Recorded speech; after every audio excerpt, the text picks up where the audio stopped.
Fans making their way into Nationals Park. It's turned into a nice afternoon here, a little breezy. Temperature right around 60 degrees on a springtime Sunday in DC. Let's check out the Brewers lineup. A late change for them. They originally were going to have Bryce Terang lead off. He's been scratched due to an illness, so Luis Rengifo will be the leadoff man today. So 3 right-handed bats with the switch-hitting Rengifo, followed by Contreras and Sanchez. Then a bunch of lefties over the final 2/3 of Pat Murphy's lineup. So they stack some righties at the top against the opener. Yeah, going up against P.J. Poulin, the 6'1", 195-pound Massachusetts native. He's making his 5th opening start of the year. He's 2-0 with a 4.11, 15 1/3 innings. You love the fact that we're starting to see less walks from him, starting to attack the strike zone a little bit more. We're getting more, you know, I would say quality pitches, right? Attacking. Faced the Mets just a couple days ago, only struck out 1 in an inning, but a soft contact, that's what you want to see.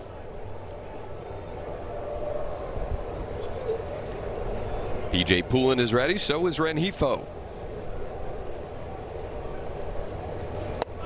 And first pitch fastball in there to start us off. So Rengifo will play third base today. Late addition to the lineup. Guy who struggled offensively so far this season, batting 194. Pops this one up. Way up there. And finally into the glove of Nasim Nunez. Well, let's look at that Nationals defense behind P.J. Poulin. Zach Littell today. Dalen Lyle, he's in left field. Jacob Young in center. James Wood, he's out in right field. Bibas and Abrams left side.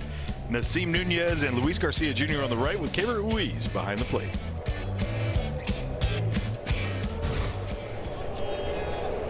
William Contreras with 1 away.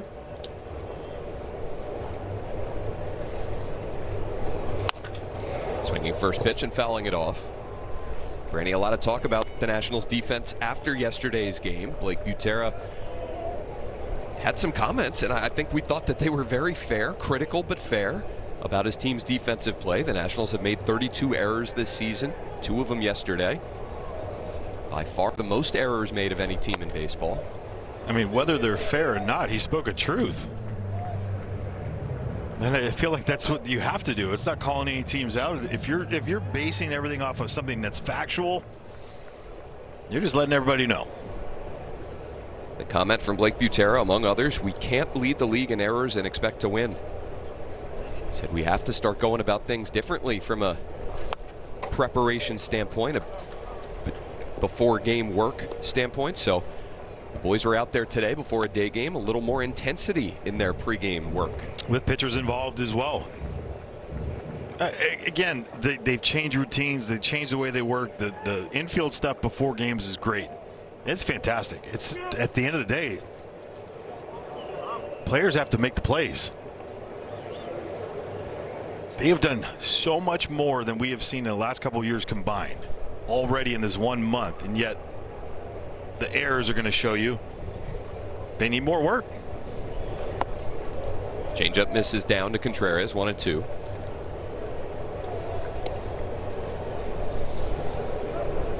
Those 32 errors, 7 more than the next closest team. The Rays have 25. Poulin's 1-2 to the hot-hitting Contreras is grounded foul down to third. Well, 32 errors too. I brought this up to you before. 51 and 54 were the American League leading and the National League leading error totals last year, by the Rangers and by the Braves. 51 errors over a full season. Yep. And the Nats have 32 through. And that's the standard you want to get to. Yeah, 34 games. You want to lead the league in fielding. Usually that, you know, I'm not saying every time, but usually wins start to pile up that way. Take care of the baseball on the defensive side.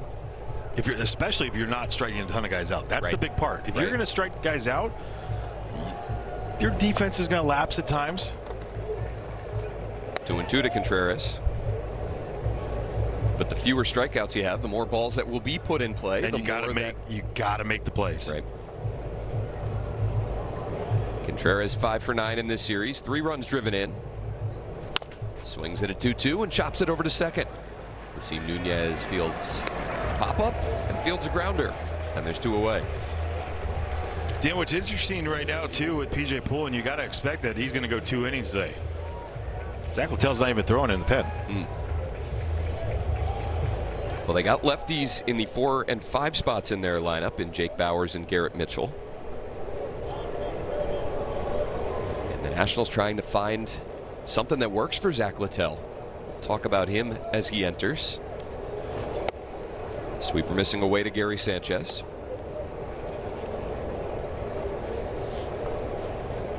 Sanchez, 33 years old, from the Dominican Republic.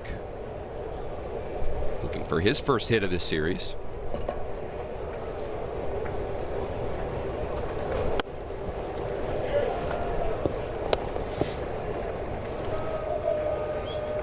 In P.J. Poulin's previous 4 starts as the opener, he's allowed just 1 earned run over 4 1/3 innings. Trying to get through a 1-2-3 first.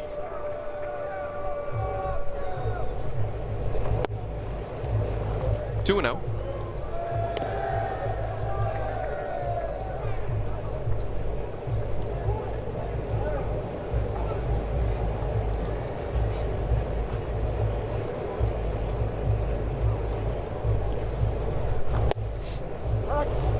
There you go.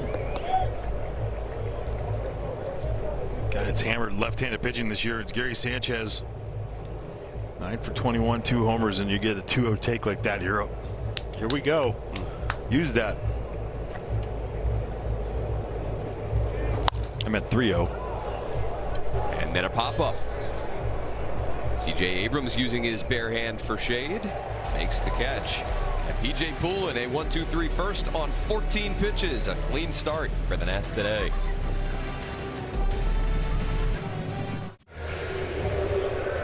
He's got his picker. He's ready. His glove? Yep. Bottom 1 we go at Nationals Park.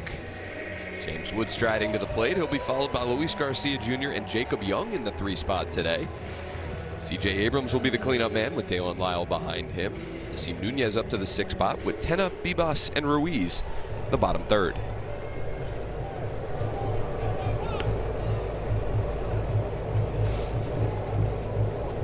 First pitch from Logan Henderson is drilled out to center. Back and then in. Mitchell still in.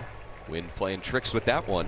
And Logan Henderson has 1 out on 1 pitch. Yeah, the 24-year-old, he's making his 7th start in an opening spot here. He pitched here August 3rd of 25, went 4 1/3.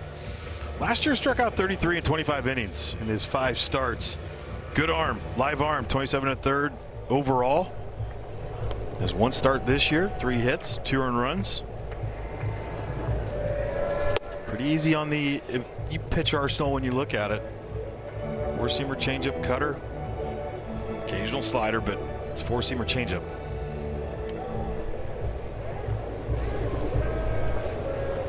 Luis Garcia Jr. with 1 down. Swings at a belt tie cutter, fouls it off. 1-1. Henderson, a 4th-round pick of the Brewers back in 2021 out of McLennan Community College in Waco, Texas. So they've had some D2 guys become really good arms for them, including Jacob Mizorowski, and now a guy from community college in Waco to the big leagues and impressing early on. Talking to some Brewers people earlier today, that changeup that you talk about, Freddie, they love that pitch from him. We saw it last year. It just hits a wall. Just goes straight down after. Same arm action. Garcia sends the fastball down the left field line in foul territory. Lockridge has it for the 2nd out. Let's look at that Brewers defense behind Logan Henderson today with Brandon Lockridge in left field, Garrett Mitchell in center, Sal Frelick in right, Rengifo Ortiz left side, Hamilton and Bowers on the right with William Contreras back behind the dish. Very interesting to watch how the wind's going to be playing. Left fielder, center fielder already, both of them kind of struggling with their ball, trying to find it, go with it. Strike one to Jacob Young. 2 hits in this series so far. Batting .241 on the season.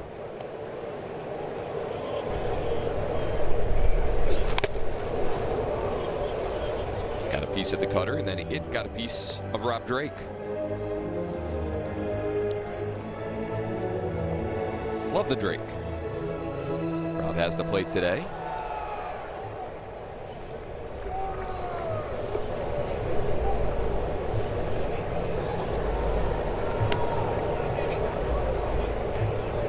The 0-2 from the 24-year-old Henderson. It's chopped off the plate foul. Can't pitch from that. Oh. Getting everything all cleaned up.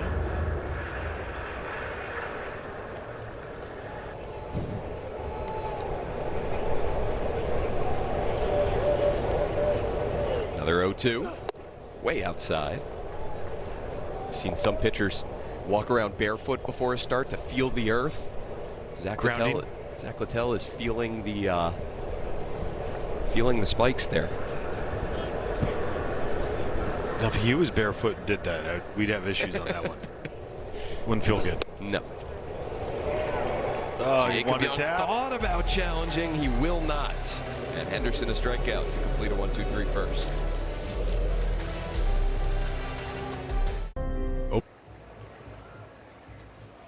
Welcome back to Nationals Park. PJ Poulin out on the mound for a second inning of work as the opener for the Nationals today. When I talked to PJ before the game, I asked him what the difference was in terms of opening versus coming out of the bullpen, and he said, I really try and keep it the same. If my routine is the same, I can have the same mentality out there on the mound. And he said, really for me, for this organization to have the faith for me to be able to go out there and start these games, open these games, is just such a good feeling. So I want to go out there, do my best, put the team in a good position to hand it off to the next guy in a good spot. Dan?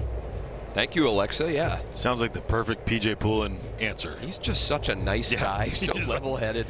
Just really excited that they give me that opportunity. Very genuine. He's got a 1-1 count on Jake Bauers. 15 pitches, 10 strikes for PJ in the first.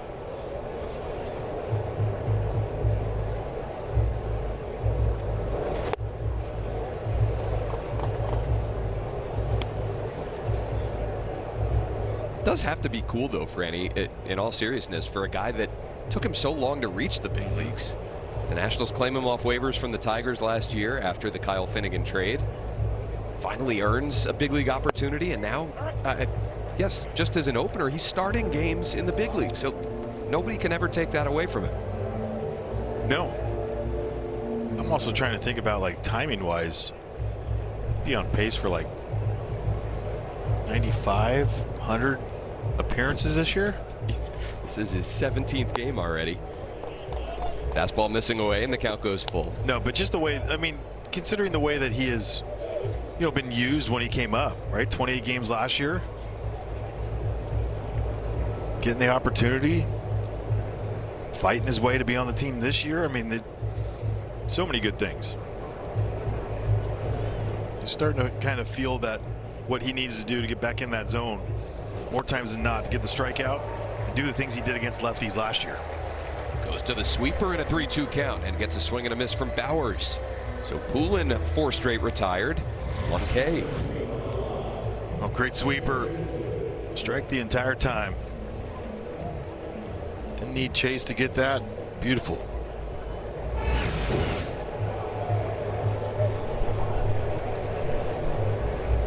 Gets another lefty in Garrett Mitchell here. Another good sweeper, just kind of hovering right at the bottom of the zone. Mitchell 2 hits in this series.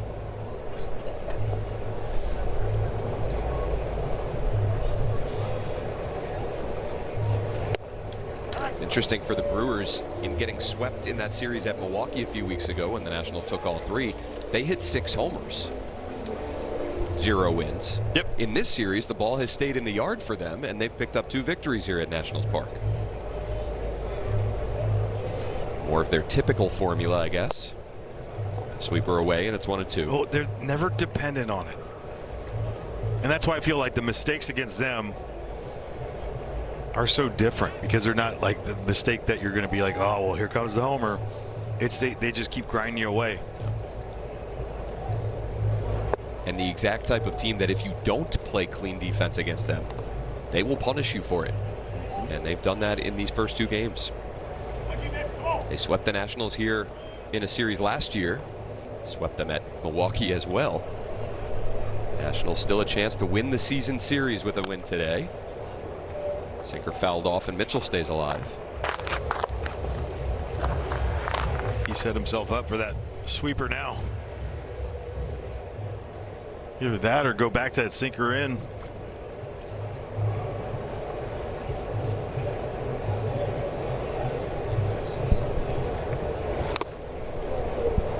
What a great pitch.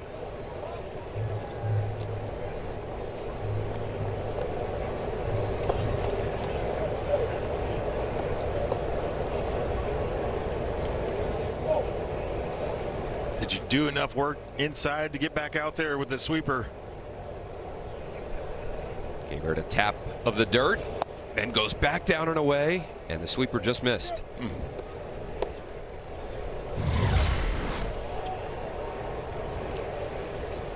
What a great job by Caber. Man, sold that one. Such a drastic difference watching him receive this year. Payoff pitch, that one away. So Mitchell grinds through an AB and earns a 1-out walk.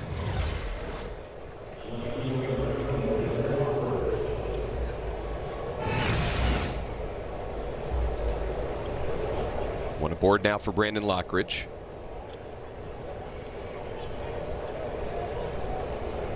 Zach Littell warming in earnest now in the Nationals bullpen.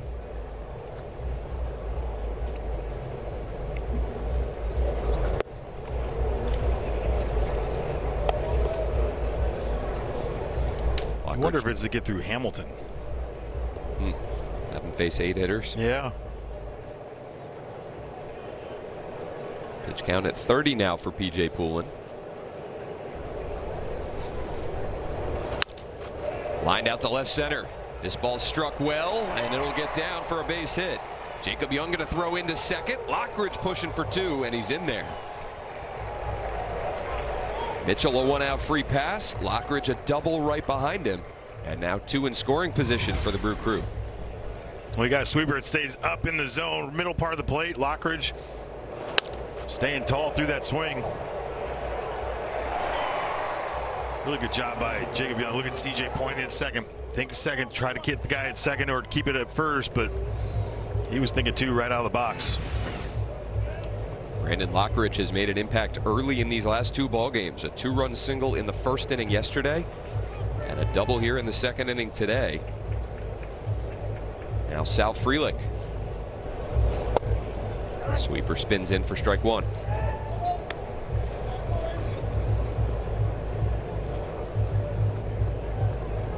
Third baseman Bibas at the edge of the grass. Other 3 infielders back for the Nationals.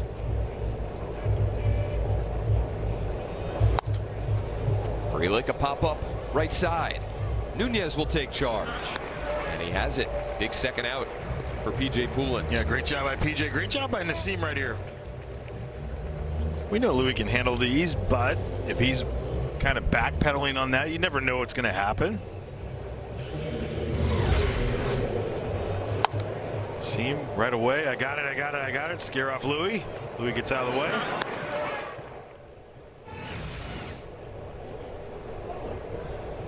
We saw David Hamilton, the Brewers' third baseman, drop a pop-up in the 9th inning yesterday when he was just kind of drifting with it back of the third base bag. Here he is fouling off the sweeper for strike 1.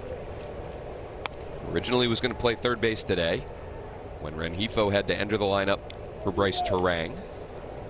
They move Hamilton from third to second.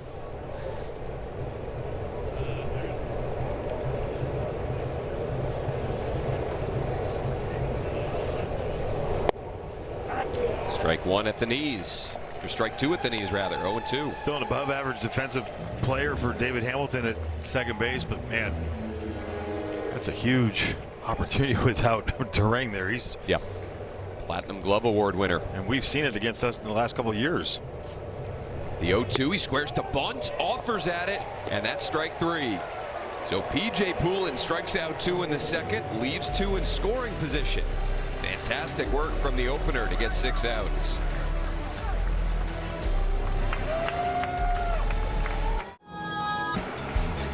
Cheers to happy hour at Nationals Park. Get select 12-ounce beers for $5 and select 12-ounce hard seltzers and teas for $6. Every home game before first pitch. For more information, head to nationals.com/happy hour. Squeeze it in, why don't you? Squeeze in that promo, and a good one. Bottom 2 in a scoreless game. PJ Poulin getting the Nationals 2 scoreless innings. Now the Nats will try and get him and Zach Littell some runs. C.J. Abrams to lead it off. There's that changeup in there. 0-2. Abrams reaching in 5 straight games, going 7 for 17 in those 5. A hit and 2 walks in this series.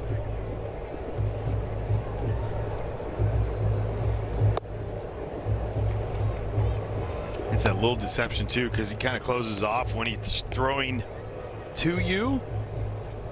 His back's to you, they just kind of arm comes out of nowhere and ball floats. Pulls the fastball in, 2-2.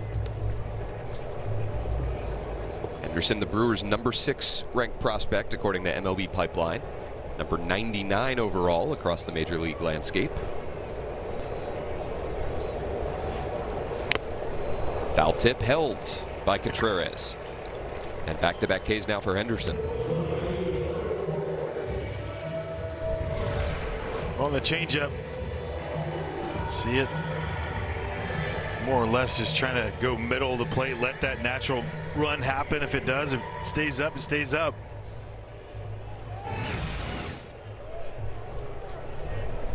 It's a good pitch.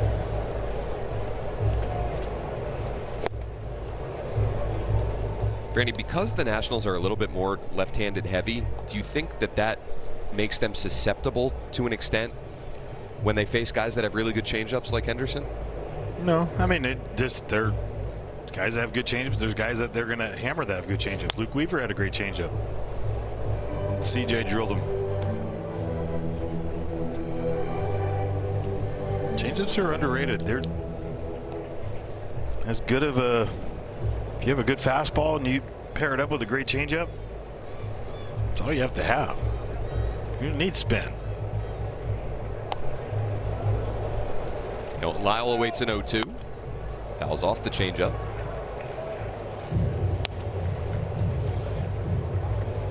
Well, the Brewers are relying on a lot of young starting pitchers this season. We saw Jacob Mizorowski.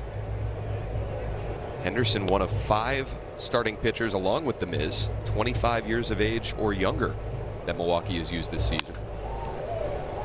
Lyle a roller over to first. Bowers will take it himself, and there's 2 down.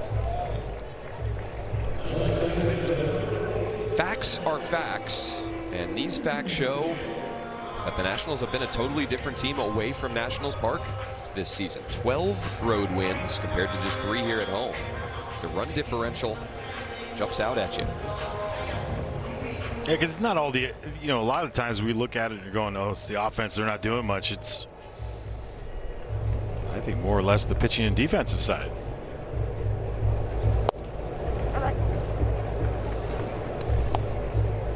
See Nunez take strike 1.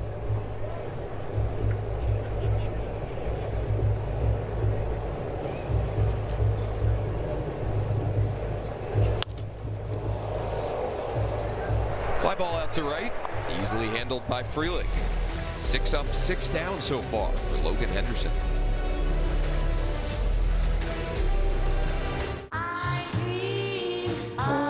The third at Nationals Park. Pat Murphy's team 18-14 so far this season. One of 5 teams in the NL Central to have above 500 records. Exactly how you would have drawn it up. 100%. Everybody had the Pirates at 2 games over. 2-time defending manager of the year in the National League. He takes all the credit all the time. For those out there, they don't know. I'm joking. It's called sarcasm, people. Zach Littell's first pitch hit out to left center. Jacob Young over there in a hurry. And Joey Ortiz retired on just one pitch. Oh, nice right there for Zach. Good to see him back out there. 7th game on the year for him. Coming out of the pen. 7.85, 28 2/3. You can look at all the numbers. The one that you have to stare at is the 13 homers. He keeps it in the yard.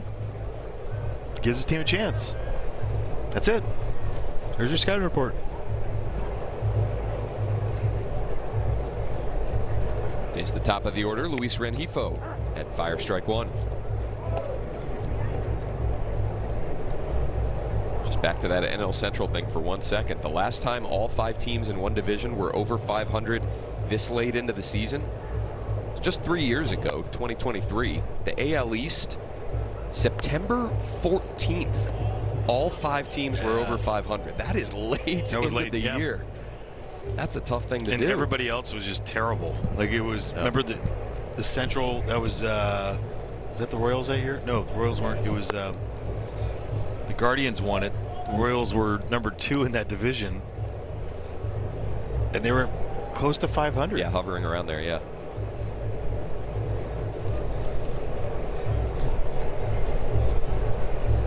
Two and one to Rengifo. Fastball out to short. C.J. Abrams yet again positioned perfectly. Well, let's check out that pitch arsenal here for Zach Littell. StatCast 3D powered by Google Cloud with the slider, 4-seamer, split, sinker, and the sweeper. Again, a lot of the problems have been because of the middle part of the plate. And you're not taking shots, not doing it, you're just telling the truth. If he misses middle, teams haven't fouled it off, they've hammered it out. So he's got to find corners, pitch ahead, stay ahead. He'll have a good chance.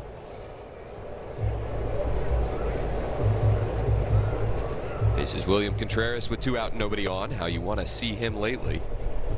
The home run ball for Zach Littell, a problem over the last couple years. It's been a problem lately. 11 of them surrendered in his last 4 starts.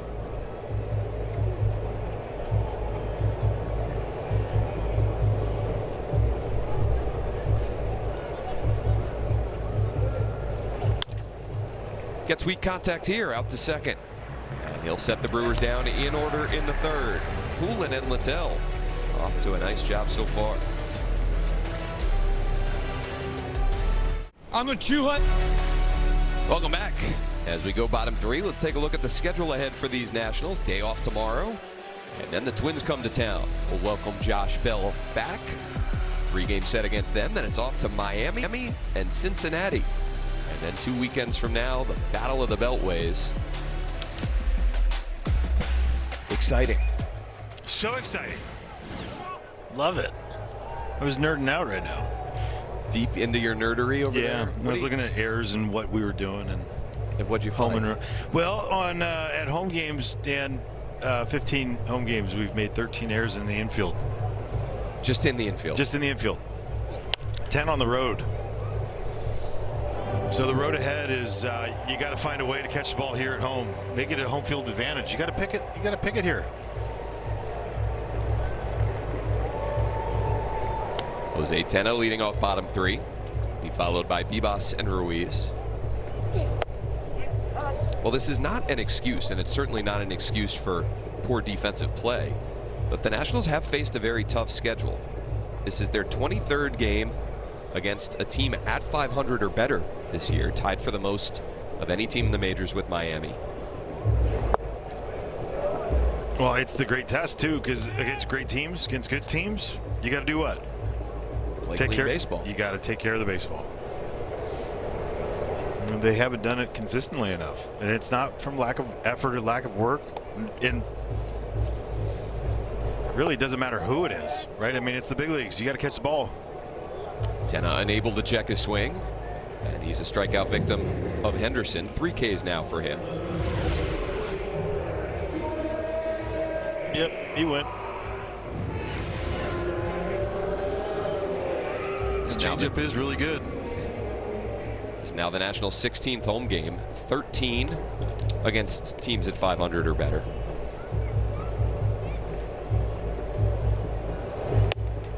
Bibas lays off the cutter. 1-0.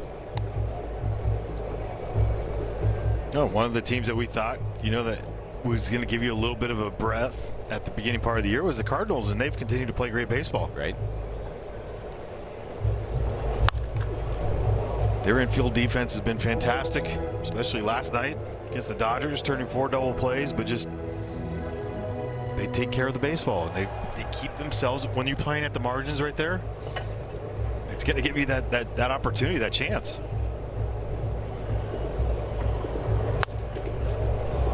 Vivas pops one up right side. 2 infielders battling with the sun, and the second baseman Hamilton will take it. Take a look at the National League East. The Braves distancing themselves from their division rivals.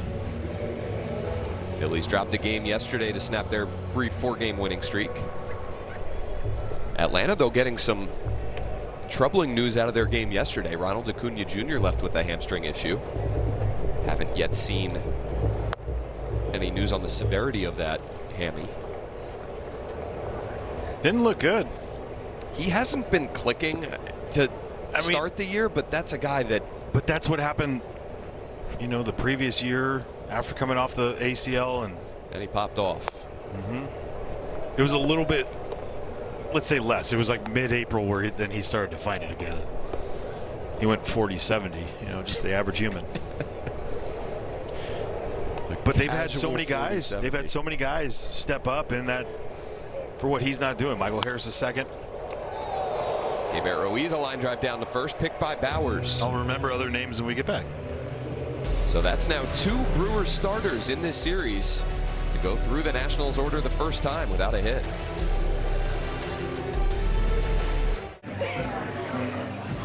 The 4th inning of Nationals baseball is brought to you by your Washington area Toyota dealers.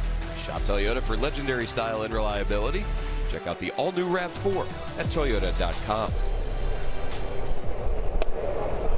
Good first inning for Zach Littell as he entered the game in the 3rd. Threw 8 pitches, 5 of them strikes to get 3 outs.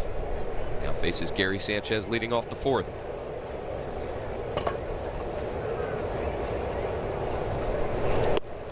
Two and out. Well, and this is where, for Zach this year, it's been a true problem. Like 234 average when he's ahead is fine. When he's behind, it's a 448 average. 900 slug, and that's it. A lot of it is having to attack, right? You don't have the 95, 96 where you can. There is some margin for error. Like Jacob Mizorowski's margin for error is quite large. Yes. Throwing 102, 103. Splitter misses, and it's 3-1. Littell had a few good innings in his last start at the Mets, but overall ended up giving up 8 runs, 4 of them earned.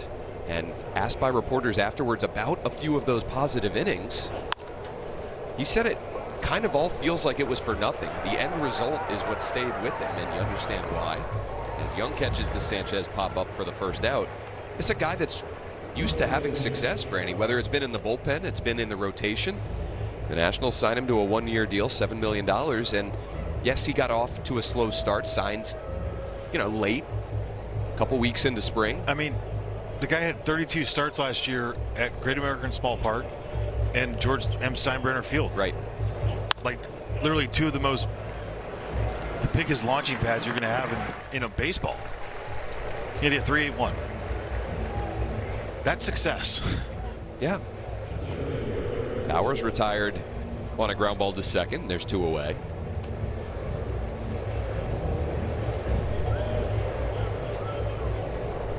Garrett Mitchell. But Franny, we were talking about it in the half-inning break. You love the Nationals trying to find a way to put him in a good spot. Just give him the best opportunity to have success. So you have Poulin go the first 2 innings. You have him face the first 8 hitters, including 4 lefties. And then you get Littell into that pocket.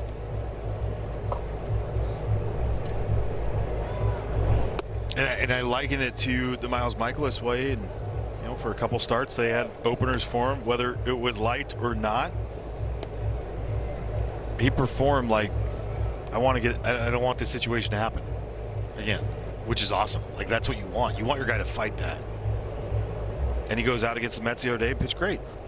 Right? People are going to look at that and see the 3-run home run by MJ Melendez, and I'm going to tell them he opened his eyes for the first time on that pitch, because it was the first time he's hit a homer on that pitch out of the zone. Right, up and in. Up and in. He had set it up perfect.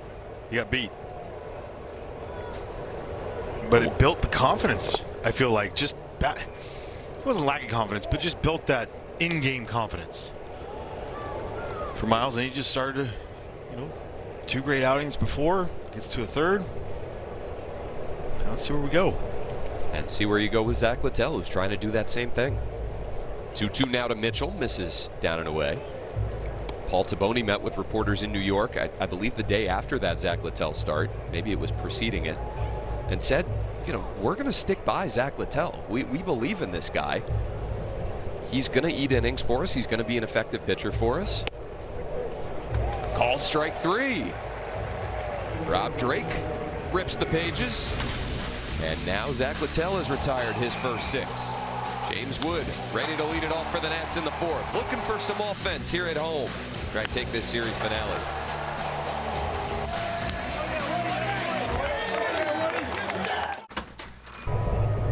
Logan Henderson has thrown 3 perfect innings so far. Changeup misses down and away to James Wood, leading off the bottom of the 4th. Wood having reached in 10 of his last 11 games.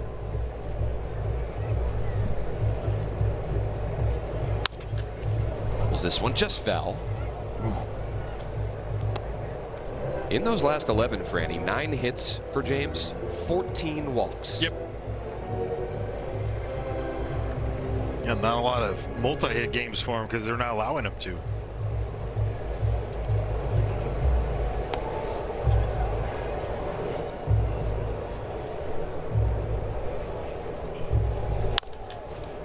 Got a change up, moving to the middle of the plate.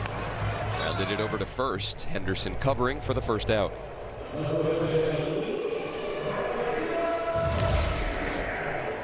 Watch him get out of the box. He's trying to beat Logan Henderson there, who,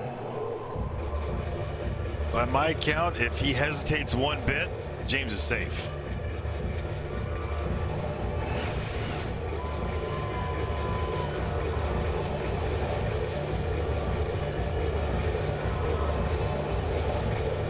Brings up Luis Garcia Jr. with 1 down.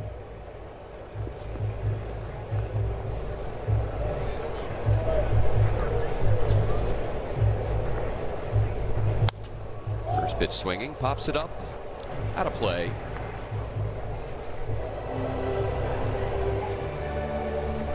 So Henderson last year in his first major league stint, 5 starts, a 1.78 ERA, 33 Ks in 25 1/3 innings, and the Brewers were 5-0 in those 5 starts. Ended the year on the IL with elbow inflammation. It's now his 2nd big league outing this season. That's why he left the game here, I believe. Yep. 4 1/3. It's his last start, yeah. Because that would have been a I think his big league win. That would have happened. First big league win.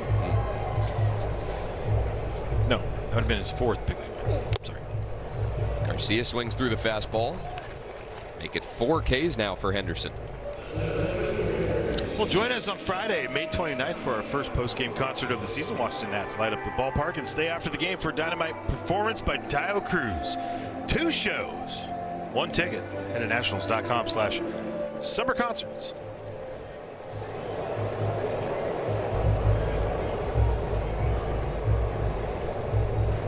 Two down for Jacob Young. Grounds the first pitch over to short. Handing it is Ortiz, and has the arm strength to throw out Young. Momentum taking him away from the play, and Joey Ortiz just made a heck of a play. Well, you know the speed of the runner, you got to have a great exchange. Joey Ortiz, he can pick it, but he can throw it. What a play.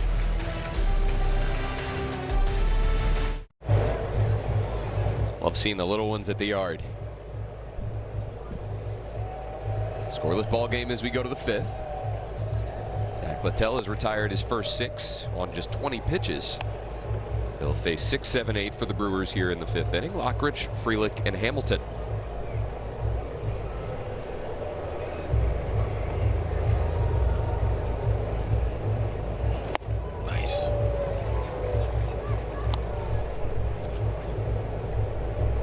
Good spot, up and in. Don't get a lot of swing and miss just on, if you're attacking the zone, maybe a little bit more, maybe you get a little bit because of spots you can go to. Lockridge drops a bunt down. That's a beauty. Corbett Bibas throws, and it can't beat the base runner. Lockridge, a double in the second. And a perfectly placed bunt base hit leading off the fifth. And he was not thinking about that bunt until he swung and missed at that other pitch. But a perfect bunt in this situation. It's a great pitch by Zach Littell. Because it stopped Brandon Law. I mean, he should have been in the outfield by then, by the time that ball got there. But because he was brought back on his heels, he was slow to get out of the box. Even more impressive on the placement of that bunt, given that he had to back away from the pitch so dramatically. You set that angle, get it down like that. 2-0 on Sal Frelick. If you were to roll it out there just like this, that'd be a perfect spot. Vivas played it, just couldn't play it on the run.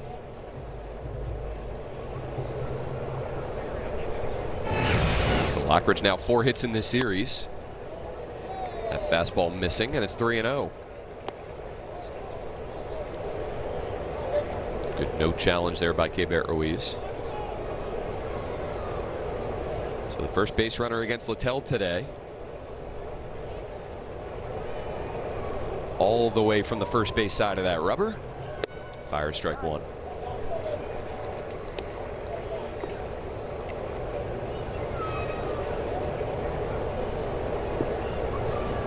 Talked about this a bit through his first handful of outings, how the Rays moved him all the way over to that side.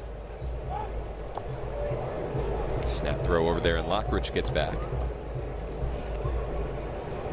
It's such a quick move over there too now. I mean, in general, move closer to first base.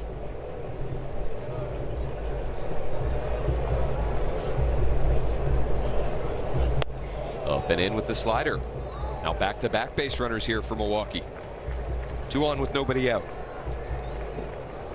You got to feel like here comes a bunt right here from David Hamilton. Got to be prepared for that. He's got 3 sacrifice bunts on the year, 6 bunt base hits. So it might not be just sacrifice situation. He might bunt for a hit, try to play it out there like that right now. Yep. Drops it down, takes it with him, and Littell has no play. Did it hit him out of the box? Yep. First base umpire Stu Sherwater had his hands up. Might have double hit on the bat. He was. I didn't have him out of the box. Did that hit his hand? That hit his hand. So Blake Butera out to have a conversation with home plate umpire Rob Drake here. Yeah, he's still in the box. It's the right call. If he's in the box, it's a foul ball. If he's out of the box, he's out. He is out. Umpire is going to confer here.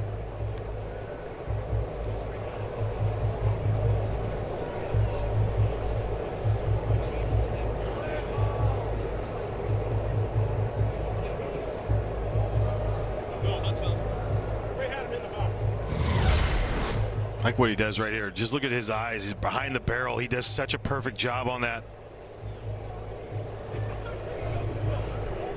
Look at his eyes behind the barrel. See it down. And then Rob Drake right there with Blake. Hey, it happens. You got together, right? You heard that? Made the right call. Yep, they got it right. But that's why Blake was like, hey, my bad. It's like, no, we did it right. That's how it's supposed to be done. Good job. 0-1 now to Hamilton. See if he squares again. He does. Earlier. Gets this one down third base side. Bibas will have a play. Covering is Nunez.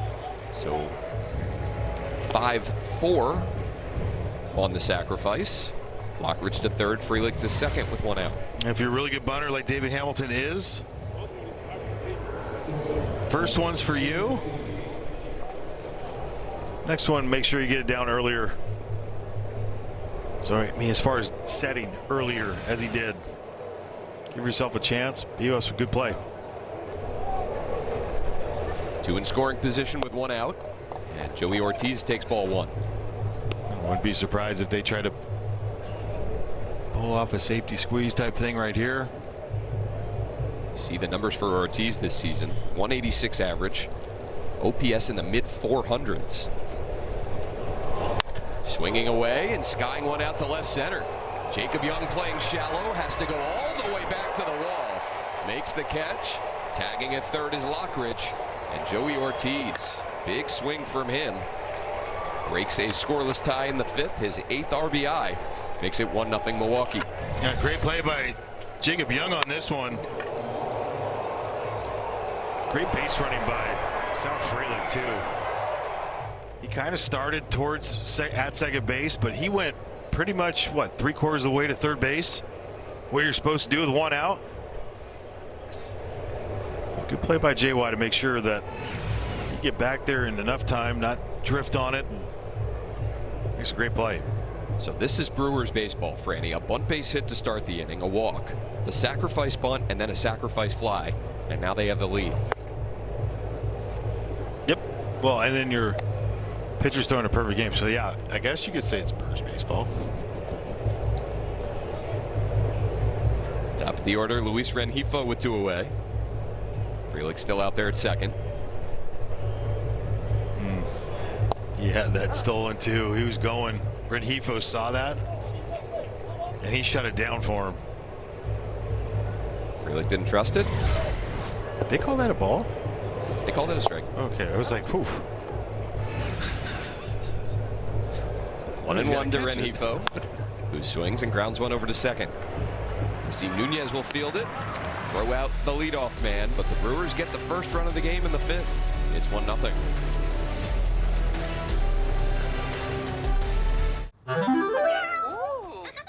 It's the best day of the week. Join us at the ballpark this Tuesday, May 5th. Cinco de Mayo for another $5 Tuesday. Get $5 beer, pretzels, hot dogs, and more. Grab your tickets now at nationals.com/5Tuesdays. $5. Fifth inning. Nationals still looking for their first base runner. Logan Henderson has gone 12 up, 12 down. 9 of 13 first pitch strikes for him. That's a good formula. C.J. Abrams taking ball one. Struck out on a changeup leading off the second.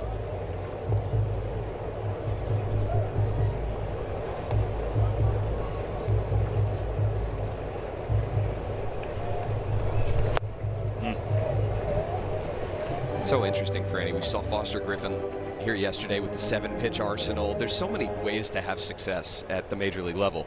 And you're watching Logan Henderson with a 3-pitch mix leaning so heavily on that changeup.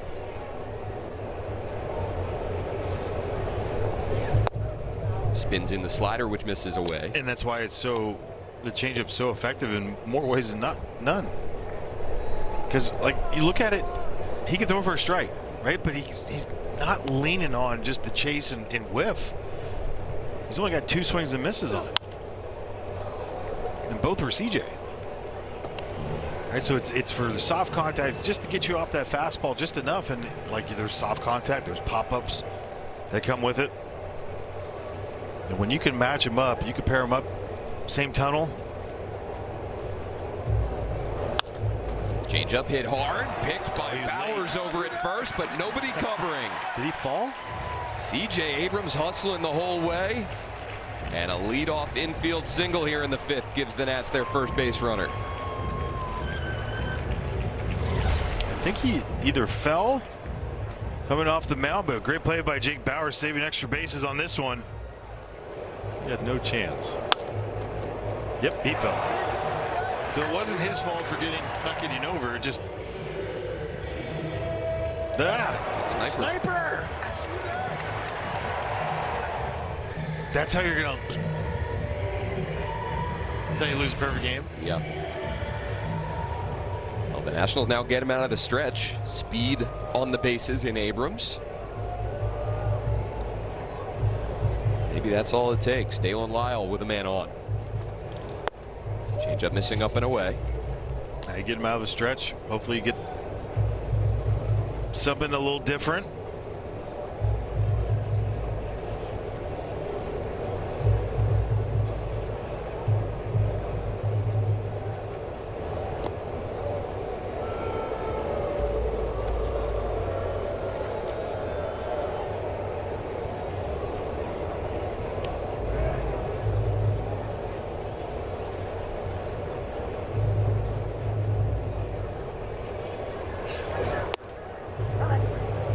1-1. Nationals have not attempted a steal in this series.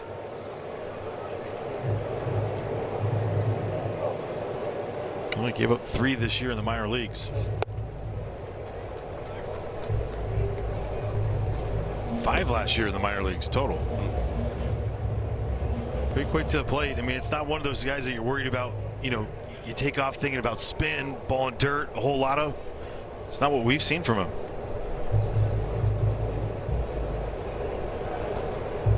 Two-one to Lyle. Middle of the plate with the fastball, and he fouls it off. You see the frustration on his face.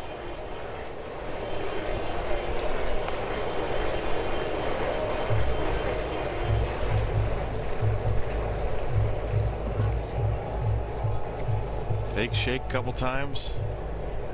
Does that mean he's going to stick him with the heater? No. Yes, indeed. Wow. Got it by him.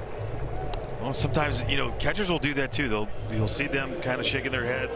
That's for you to shake. Say that you don't want that. They want to go through signs again. But I think it was more or less to try to get him off the scent of that fastball, thinking like, oh, he's just wanting to get to the changeup. We haven't seen Dalen get beat by this many fastballs in a while. One away now for Nasim Nunez. Out of play left side, 0-1.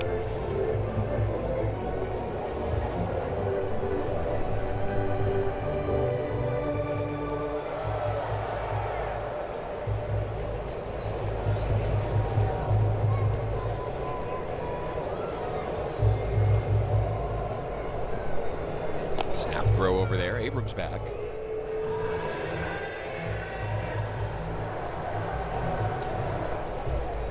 Nationals has a team 32 stolen bases on the season, still ranking 5th in the majors.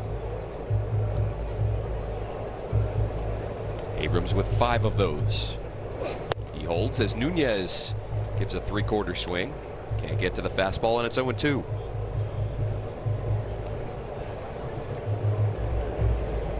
These are the games that are frustrating, though, as a hitter. When a guy doesn't have this big arsenal, you know it's a good pitch. You know the changeup's a good pitch. But when it's really relying on 2 pitches and you just can't get to it.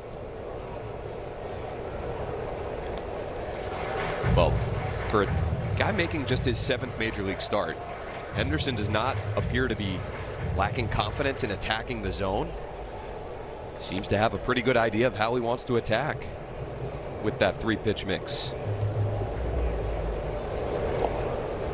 Abrams back standing up, both disengagements used by Henderson.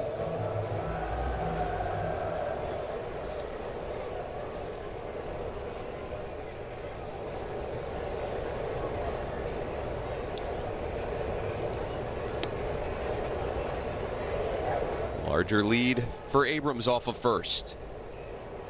A lean, and he takes off.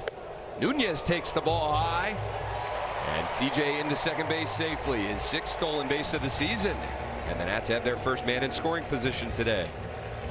Huge jump. I mean, that was as big of a jump as we've seen all year. Look at him check in. Nice job. Hi, Lake. I mean, great timing on it. Knock a guy in. Let's go. Late timeout called by the hitter.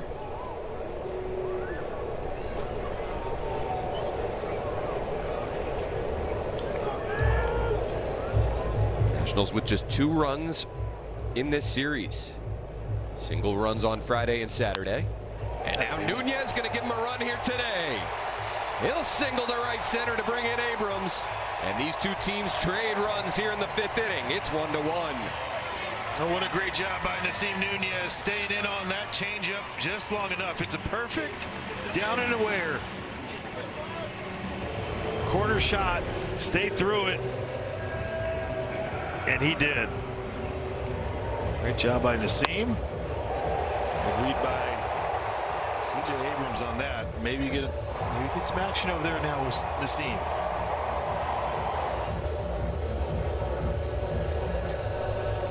Another example of that length through the swing that you've been talking about. Staying in there long enough to...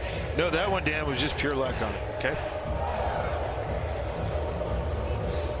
Yeah, he won. I mean, he one-handed it. Sometimes you just go. It might not even be about the length of the swing. It might be just competitive and just you get beat and you're just trying to stay in it. Watch as he is about to make contact. His hand comes off the bat. That was an old school.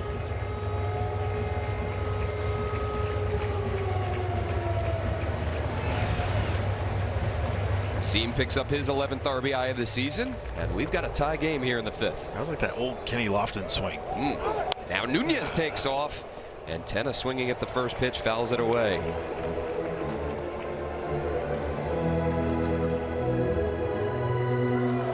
You know you've got the major league leader in stolen bases down there at first. He has to feel it out. He knew it. Going down 0-1 is okay in this situation right here. It's a part of it. You have to be confident with yourself and Jose Tenna.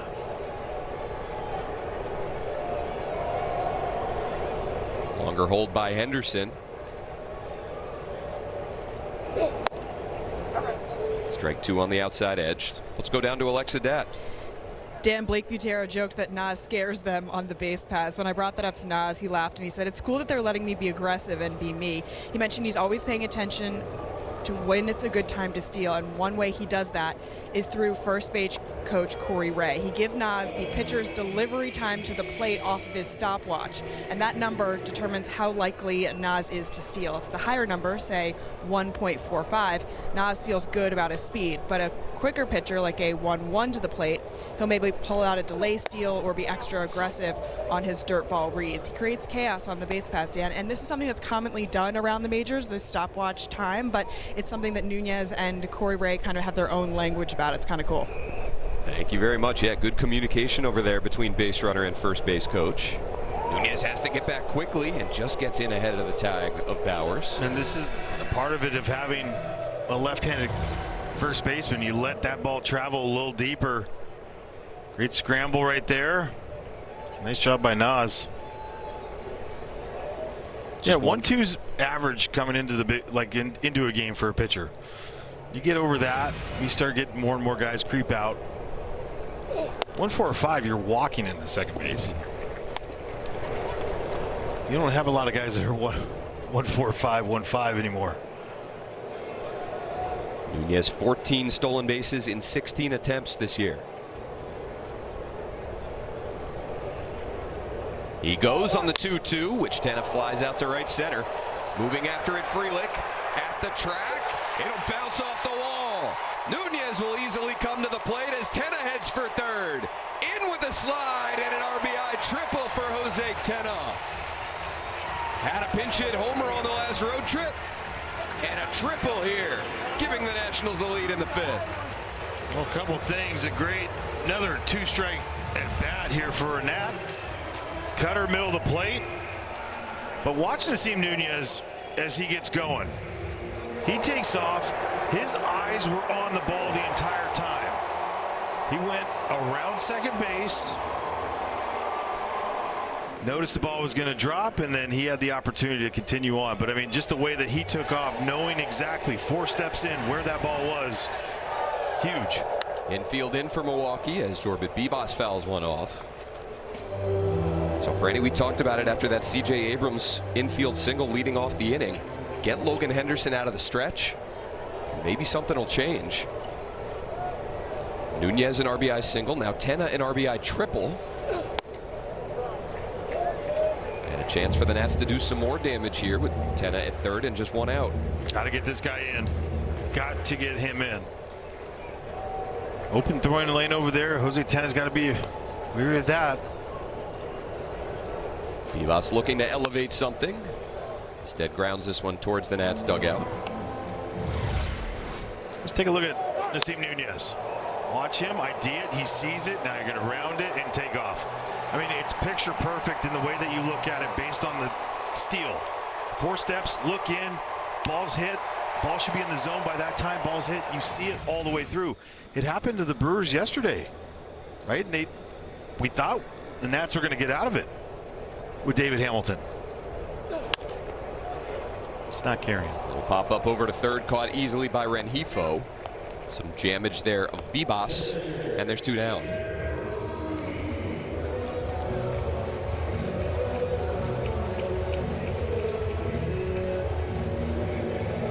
Is that a check swing or full swing? I think it was full swing. All right. I won't say exit velo on that one.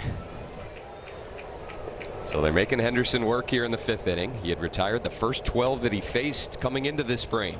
Now the Nats have the lead, and Keibert Ruiz will send one out to center. This will be easy for Mitchell. An RBI from Nunez, an RBI from Tenna, and it's 2-1 Nats to the 6th.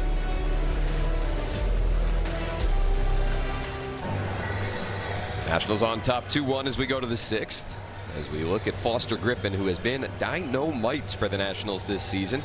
Tao Cruz, May 29th? That's right. All right. At Nationals Park. Foster Griffin allowed 3 unearned runs yesterday, getting that ERA down to 2.27 this season.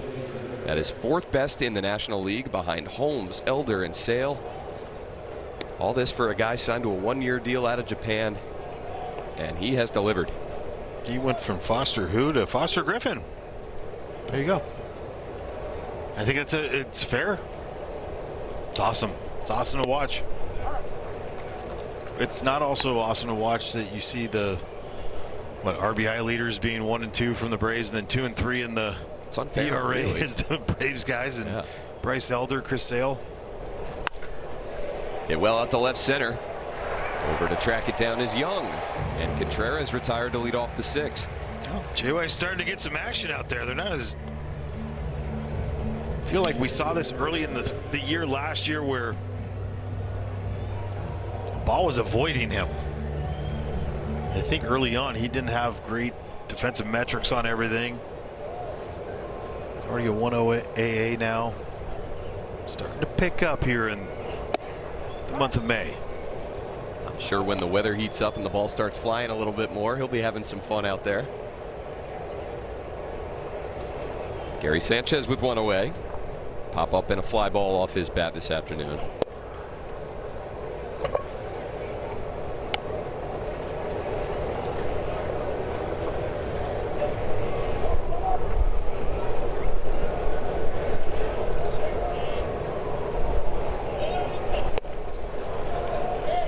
Two balls, 1 strike.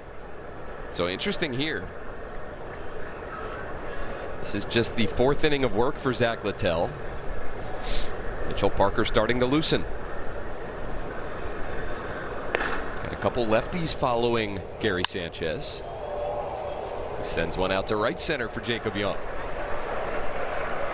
Moves to his right for the first out, moves to his left for the 2nd. And the base is clear here for Blake's Jake starting Bowers. to come around that. He's coming up. Yep. Well, looking ahead to our next homestand with back-to-back rivalries. Join us May 15th through 17th as O's visit Nationals Park for the Battle of the Beltways, followed by a 4-game series against the Mets May 18th through the 21st. Spring baseball is in bloom. Get your tickets at nationals.com/tickets. So Blake Butera to the mound here. 2 outs in the 6th. A left-hander coming to the plate, and he'll go get Mitchell Parker. Solid building block for Zach Littell. Papa John's. So Zach Littell out after 3 2/3. Allows just 1 run on 1 hit. And Mitchell Parker will take over here in the 6th inning. He'll face the left-hander Jake Bowers. Yeah, 6th game on the year here for Mitchell Parker. He's got a hold, 4.76. A hold situation for him right here. Look at that strikeout rate, 10 strikeouts to 4, 20%, just under league average. Last time out faced 12 batters against the Mets. 2 hits, 1 earned run, 1 walk. He's going to get that slider going again. Going at 60% of the time to 27% of his 4-seamer, but it's landing it for strikes. It isn't about just a swing and miss. Land it for strikes down the zone.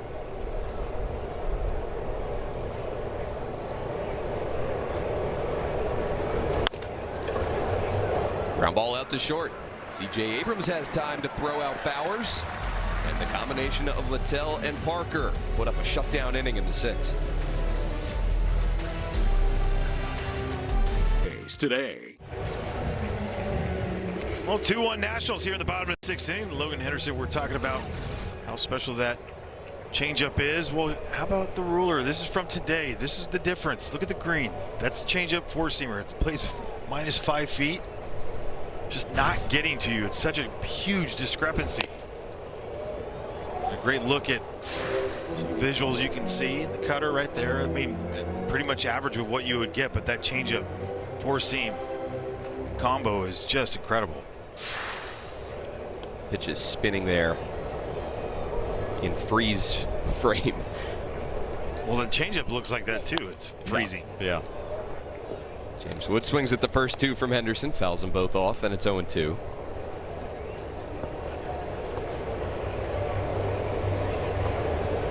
Pitch breakdowns this afternoon.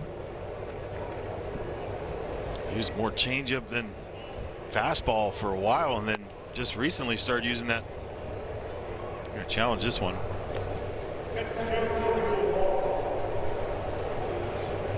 William Contreras challenging this ball 1 call. ABS powered by T-Mobile, showing strike 3. Is that the 4th one this year against James? I think it might be.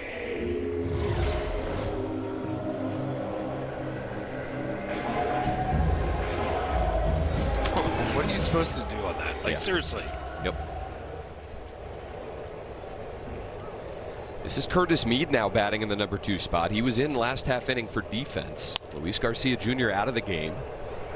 And we've seen, you know, Curtis Mead enter for Garcia, Garcia enter for Mead. We don't usually see it when the platoon matchup is not gained. No, it's the same guy, so it must be something going on. Don't want to speculate, but Abnormal. Now 0-2 on Mead. the situation or me, not speculating, is abnormal. Yes.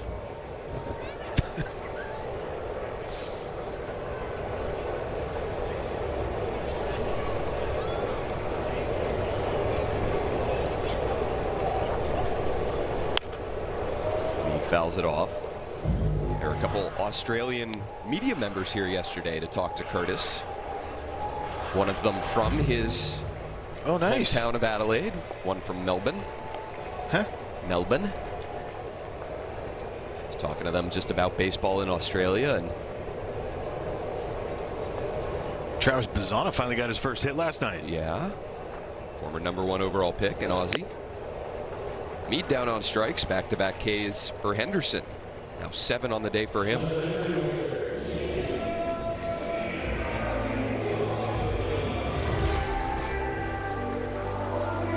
Just a power fastball right by him.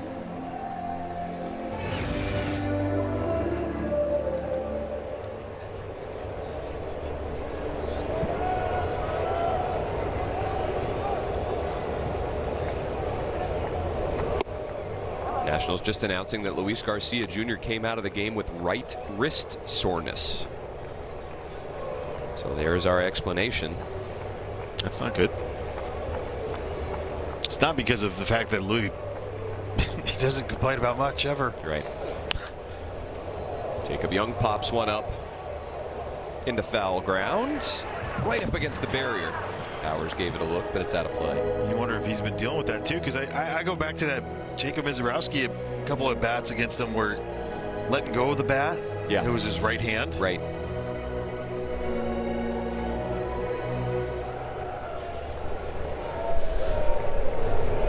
Our production crew went back to see if there was anything that they could spot on Garcia today, anything that might have led to that wrist issue. They couldn't find anything.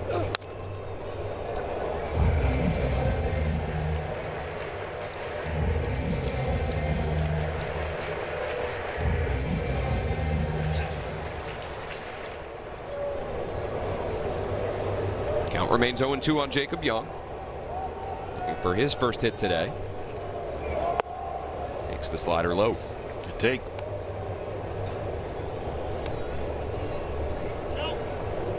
They have a lefty warming in their bullpen. Brian Fitzpatrick would think if this inning extends to C.J. Abrams, we might see him.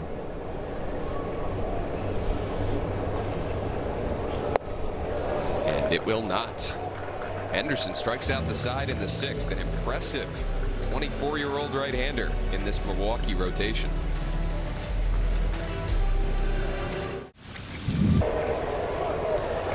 To the late innings at Nationals Park. 2-1 Washington as they try and salvage the last game of this 3-game series and win the season series against the Brewers.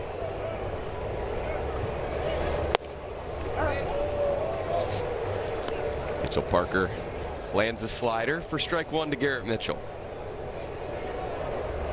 Two lefties due up for Milwaukee this half inning.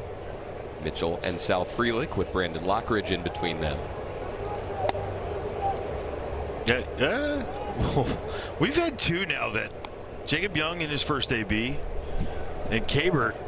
Little pump fakes on the challenge. You can see the mental calculus being done. Ground ball over to third for Jorbit Bibas. Moved into the 6 hole and right to him for the first out. Well, one of the thoughts I had right away when thinking right wrist soreness was this pitch right here. Friday night against Luis Garcia Jr. and his right hand comes off and you could see him looking at it a few times, like just not right.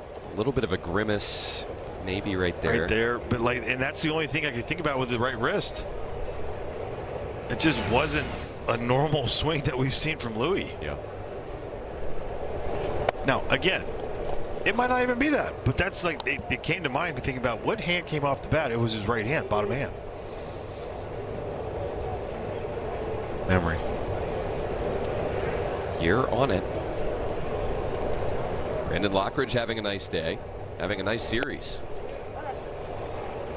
Double and a bunt single this afternoon. Came around to score in the 5th. It's filled in admirably with Jackson Chourio on the IL. Yep. Who they should be getting back maybe tomorrow? Maybe tomorrow. Andrew Vaughn potentially as well. He grounds out to second. Nasim Nunez throws him out, and there's 2 away in the 7th. Well, let's all play ball. Don't miss Play Ball Weekend coming up on June 5th through the 7th, encouraging youth everywhere to get out and play. Register for a free event in your area at playball.org. Yeah, play after a Coke. Nice. Lefty-lefty matchup with 2 down.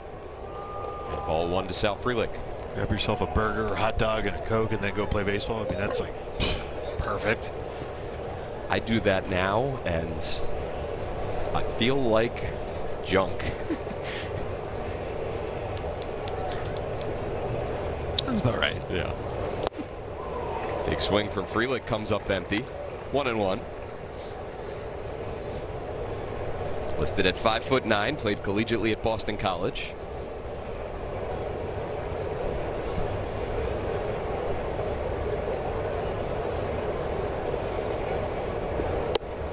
Turns away from the front door slider. 2-1. He's just one of those guys. Just a baseball player. Great baseball player. Struggling a little bit with the bat. You want to get on base. Knows how. What do you mean? Just kind of leans in there. Maybe it hits him. Maybe it doesn't. Helps one into the 4 hole. Nasim Nunez all the way to his left. Oh, what a play. Throw in the dirt, picked by Meade. Great work on both ends of that one on the right side. Nunez and Meade helping Parker go 1, 2, 3 through the top of the 7th. Look at the range. And Curtis Meade picking it on the back ends. 2-1 Nats.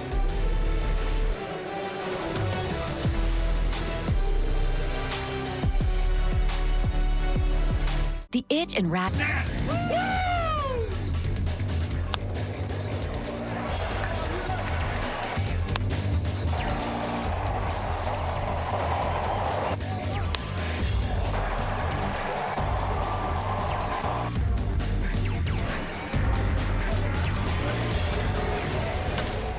Not a high-scoring affair in this series finale, but the Nationals have done the majority of the scoring. 2-1 as we wrap up the 7th inning stretch here at Nats Park. Franny, the Nationals had 2 runs in this whole series entering the 5th inning this afternoon. They doubled that total with a nice bottom of the 5th. Yeah, it started off with C.J. Abrams in his 3rd infield hit, and then he takes off. Great jump right here. Great take by Nasim Nunez with 2 strikes. Allows him to get the second and a 2-strike knock. Next pitch by Nasim. He takes off in a situation right here, 2 strikes. He sees it, and Jose Tena drives one to the gap for his first triple of the year. Not as easy score. Those 2 runs are the only ones to get. That's where we're at, 2-1 here.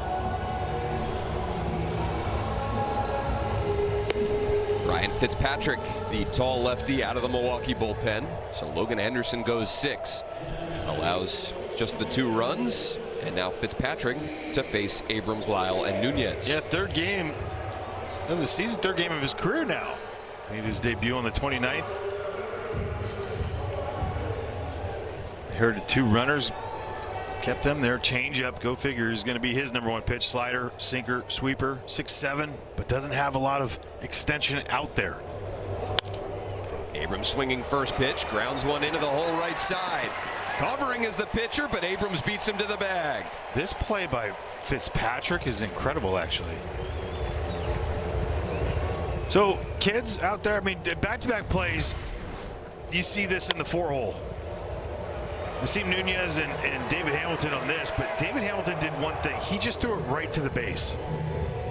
Number one, you got to trust that your guy's going to be there, but, I mean, that's a heck of a play by David Hamilton. Now 4 infield hits on the year for CJ, and what a play by Brian Fitzpatrick. The last 2 balls put in play, the Nasim Nunez play to end the last half inning, and now that one to start the bottom of the 7th. Testing both second basemen moving to their left.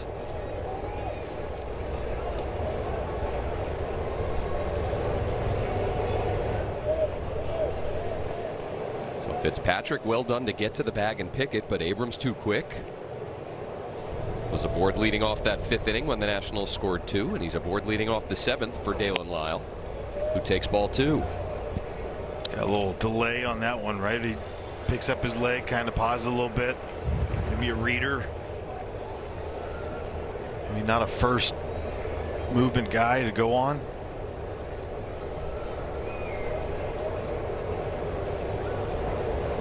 Yep. That's And a balk.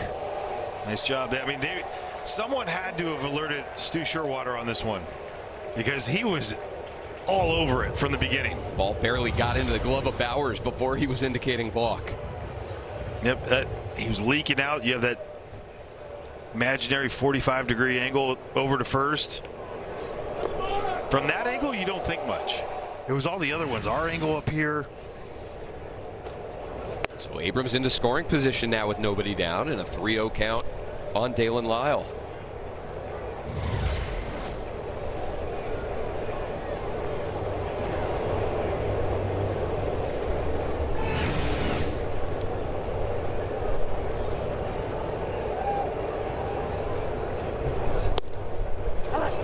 Auto take on the 3-0. Landed a slider. And it's 3-1. Dalen trying to get something going here. 0 for 2 today, 1 for 9 in the series. That slider's more cutter. Statcast, they don't ask the guys what they want to see on there. They just go by the data. Fitzpatrick, a 10th round pick out of Rutgers back in 2022.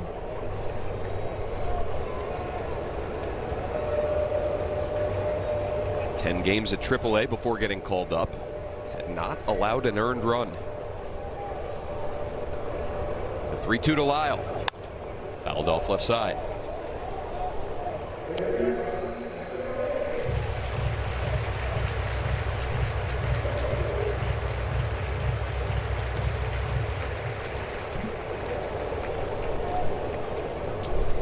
Abrams at second as the Nationals look for some insurance here in the late innings. Another 3-2. Grounded right side. That'll move the runner. Hamilton will throw out Lyle, but a productive out moves Abrams to third with 1 away. And when there hasn't been a ton of individual positives for Dalen lately, use that. Use it. It was a great AB. Great job by Dalen. Get the guy over. Team baseball right there. Get him over, get him in. Here we go. Add to that policy. Great job. Did he just high-five the wall? Take whatever high fives you can get. Yes. Why not? That's what I'm saying. You got to use those wins. Clearly expecting more out of himself, but as Franny said, a good team may be. And now Nasim Nunez can double the lead as the Brewers bring their infield in.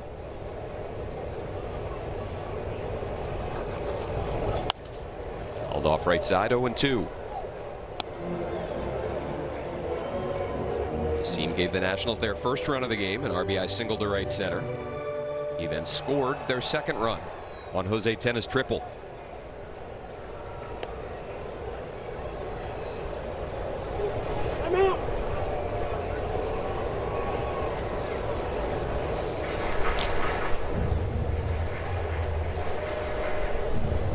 It's going to be interesting if he doesn't get this deep enough there. I feel like there's still going to be a challenge. They can get him a ball out in the zone, out there in the outfield. The 0-2 taken down and in.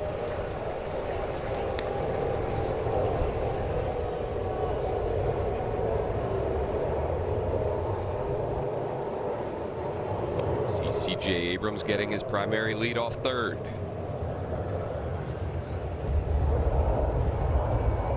Fitzpatrick's 1-2. Hit through the whole left side, and Nasim Nunez has brought in another. 2 RBI for the Nats second baseman today. Nats get him over and they get him in. It's 3-1. Yeah, make sure you pick up Dalen yet again, because that's an awesome job by him. Great job by Nas and by CJ. Good team baseball right here. I would say it's kind of like the same swing from just the other side now. Reach out there, almost let go completely. CJ was taking off. I mean, how quickly he got across home plate. You love that. It wasn't just assuming that, oh, ball through. He played it like there was a contact play on.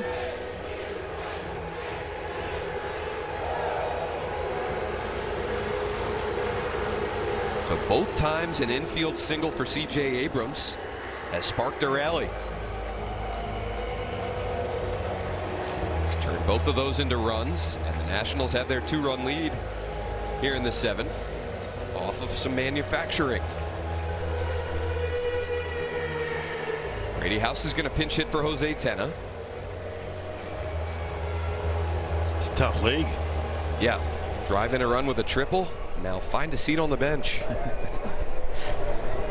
House to give the Nats the platoon matchup here. Maybe give Nas a chance.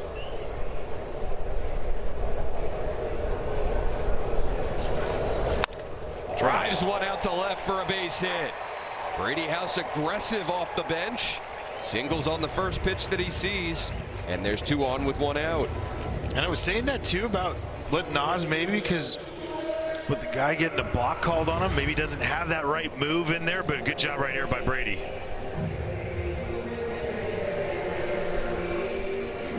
Come off the bench, get ready. Like, that's the pinch hitting I'm used to seeing just in general. Too many guys today are so successful off the bench just doing a normal at bat, like right. Getting into it. I'm like, how do you guys do that? Yeah.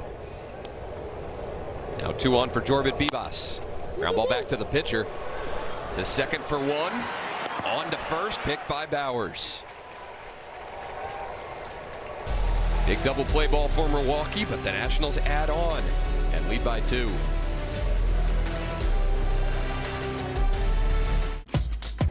For every strikeout recorded by any Nationals pitcher this season, the Washington area Toyota dealers will donate $50 to the Children's Inn at NIH.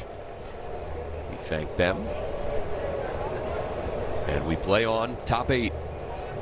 CJ Abrams has scored twice today, and the Nationals have a 3-1 lead. Mitchell Parker stays out there. We'll face David Hamilton leading off.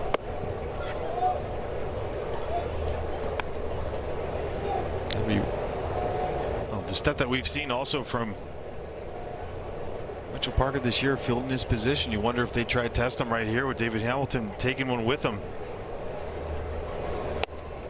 Takes the fastball in, 2-0. Doubt it happens now. Gus Varland starting to warm. Gus.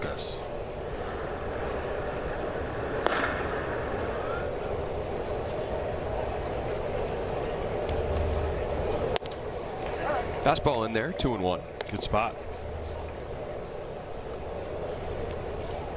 Right-handed hitting Joey Ortiz on deck, followed by a switch hitter in Luis Rengifo.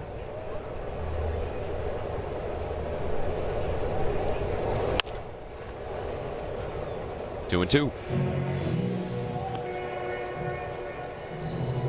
So certainly not a traditional pitching situation for the Nationals today. They have an opener, PJ Poulin, go the first 2 innings, puts up zeros. Then the starter, quote unquote, Zach Littell, goes 3 2/3. And now Mitchell Parker looking to record his 5th out. And he'll do so with a K. Parker strikes out Hamilton, and there's one away in the 8th. Nice right here by Mitchell Parker. Just straight 4-seam challenge fastball. Good carry on that one. Swinging way underneath it.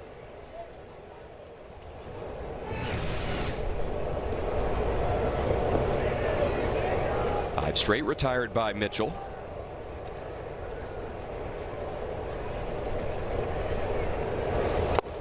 And a good slider. Strike one on Joey Ortiz.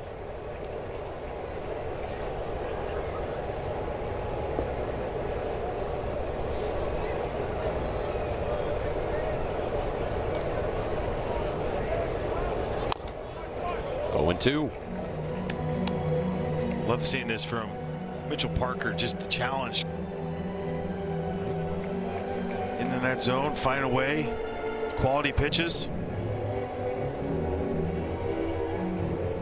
He's got 4 ground balls to go along with that strikeout.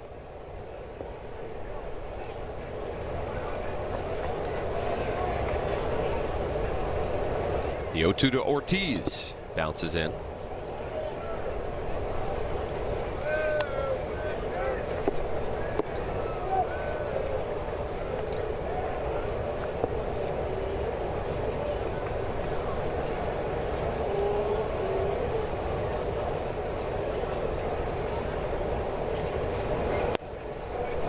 Two and two.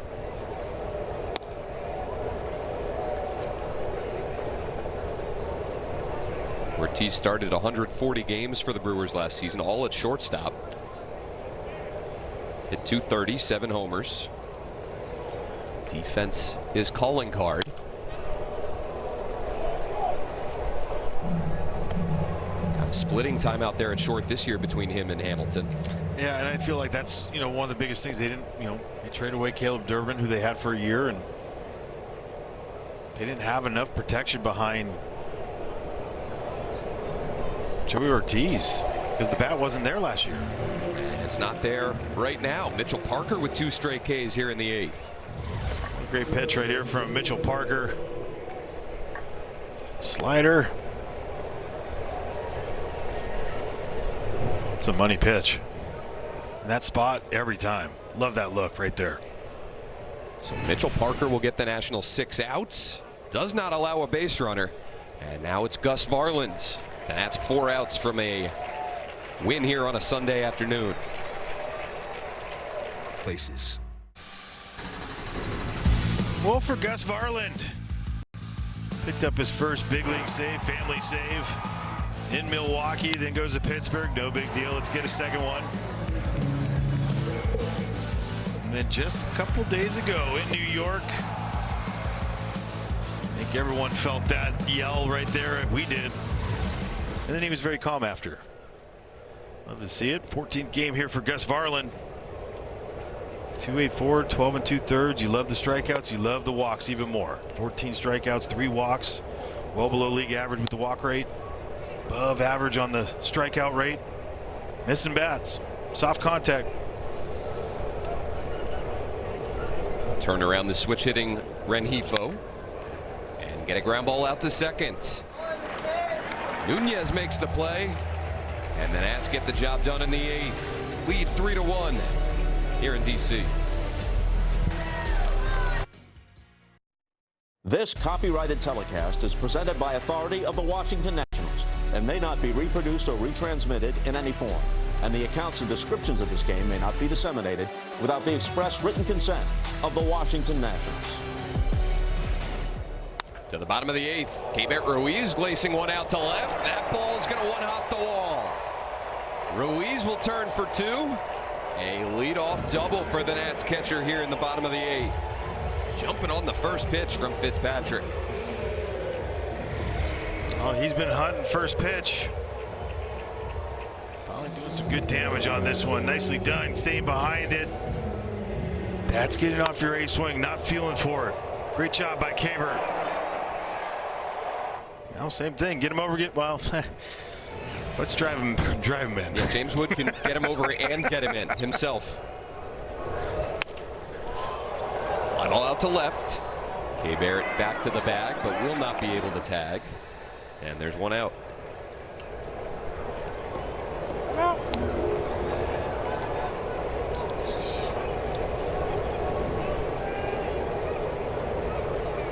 So a big first out there for Fitzpatrick, bottom 8.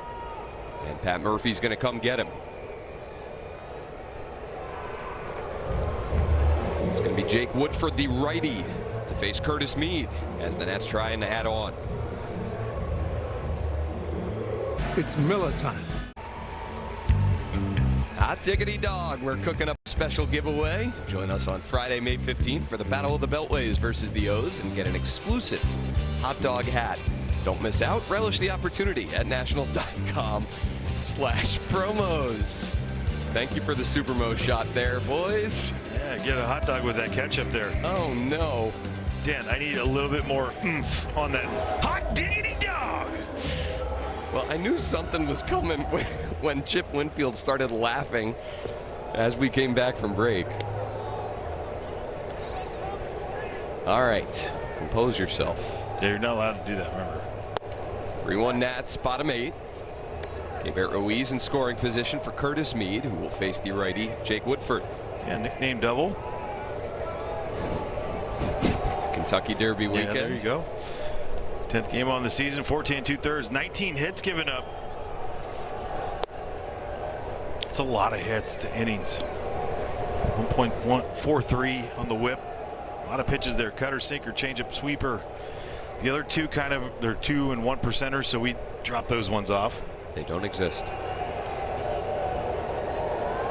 Mead 0 for 1 today after taking over for the injured Luis Garcia Jr. He missed it. He left the game with right wrist soreness.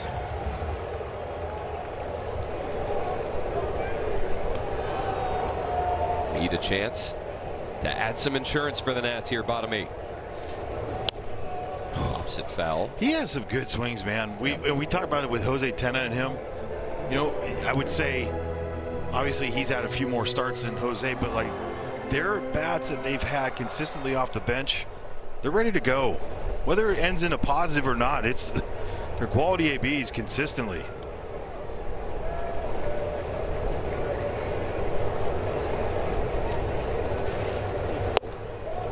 Checks off the fastball up. Count goes full.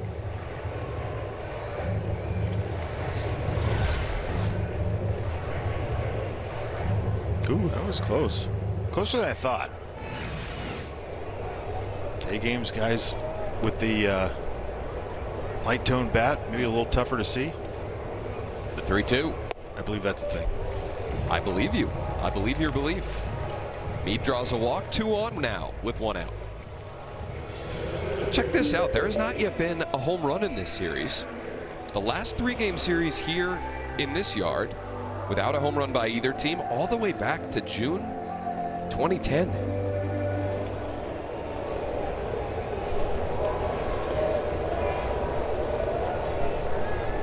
Jacob Young to bat with 2 on and 1 out. Takes ball 1.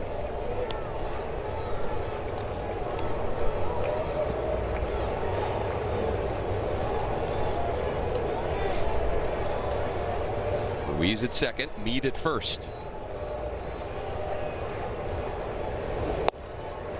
ball, 1 strike. So Gus Varlin got the last out, top 8. Richard Lovelady warming. 2 righties due up for the Brewers in the 9th inning. William Contreras, Gary Sanchez, and then a couple lefties. Got to be getting hot for Contreras and Sanchez, huh?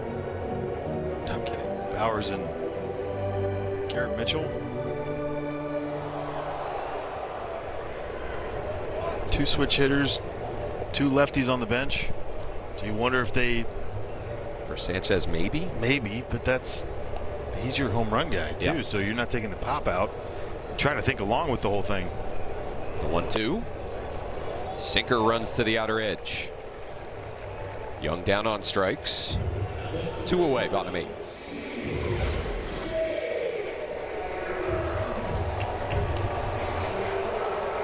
Hunted up today. Some pretty good pitches against Jacob. Happens. Right guy up.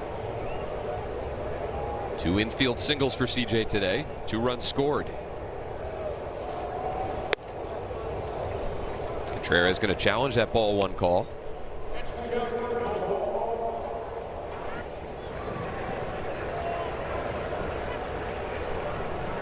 Pitch is confirmed. Milwaukee has 1 challenge remaining. Just thinking, Franny, as Contreras loses that challenge, we have seen very few challenges from the Nationals over the last handful of days. Detailed their struggles in the challenge department. And the ones that they have hesitated on today, they would have been wrong. Right. Abrams, a firm grounder over to second. Hamilton makes the play. So the Nats strands 2. They lead by 2 as we go to the 9th. Looking for 3 more outs.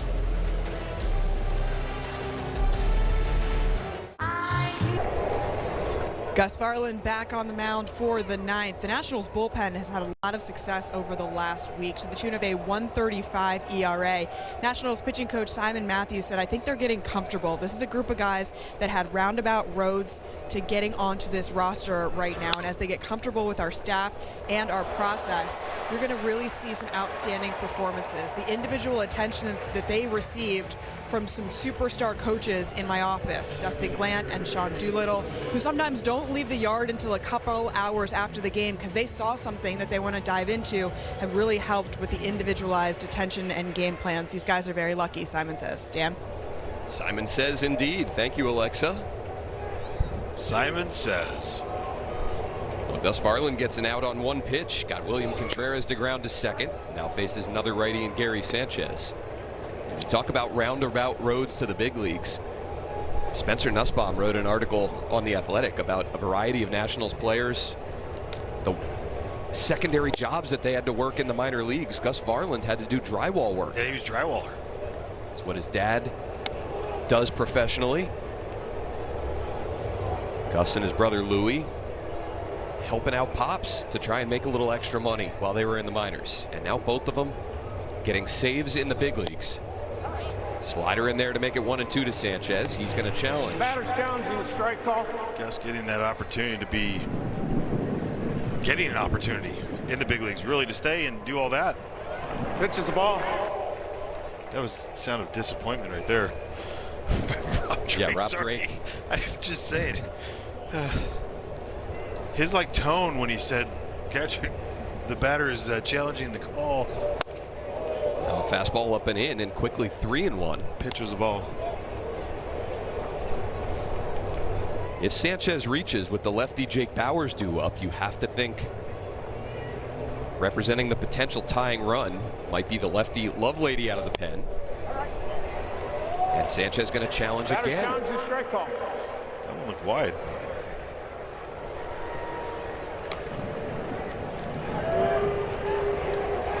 This one clips the Pitch is edge. a strike. Wasn't Milwaukee it? has exhausted their His name? challenges. Randy Dobnik with the Twins. He was the Uber driver. Remember that? Yeah, that's right. A lot of stories like that for over the years.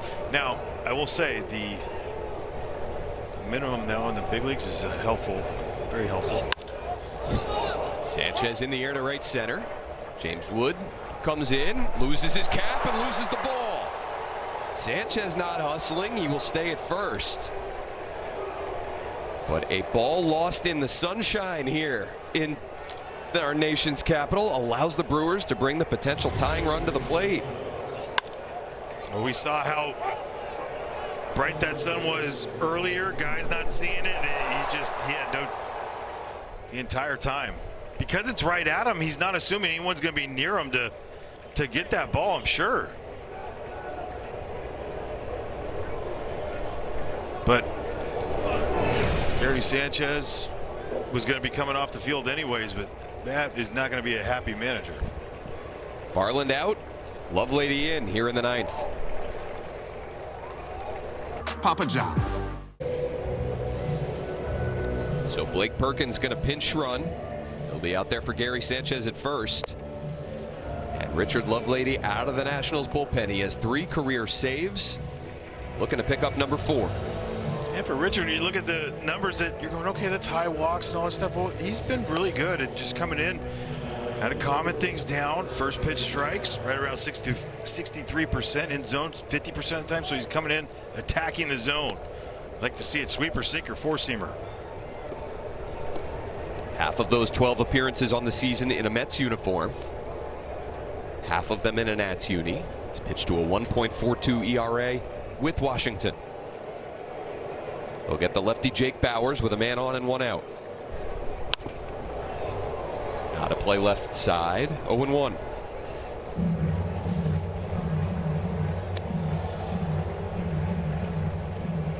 Lovelady quickly becoming a leveraged option for Blake Butera. Got a lot of experience. Allowed him to let CNL go. Yeah. To your point. Fastball in there, 0-2. Now, he doesn't throw particularly hard, right? We look at that and we say 91, 92, but he's got well above average extension. He's got the same extension as Jake Irvin. Wow. And he's 6 feet. Isn't that crazy? Yeah, and Irvin 6'6". The 0-2 to Bauers. Hit on the ground through the right side. Going first to third is Perkins, and the Brewers have something cooking here in the 9th. They're at the corners with just 1 out.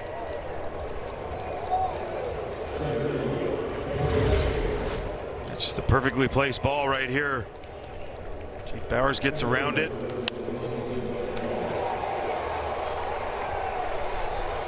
I think Curtis Mead was kind of set up for the fact that you don't want to let double down line, right? So you're not bouncing completely off the base right there in that situation. Greg Jones going to pinch run for Bauers down at first. He represents the potential tying run. And a fastball in there to Garrett Mitchell for strike 1.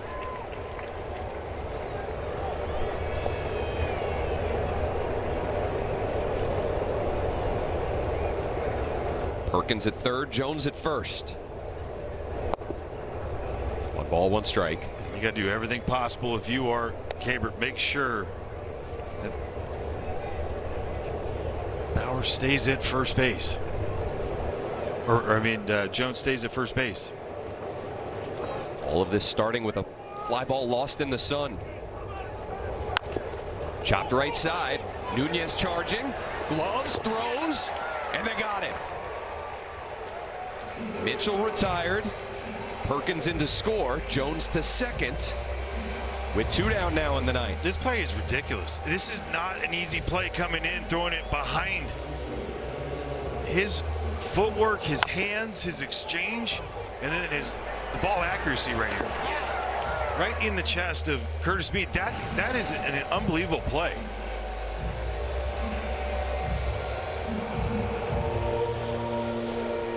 Mitchell picks up an RBI on the ground ball.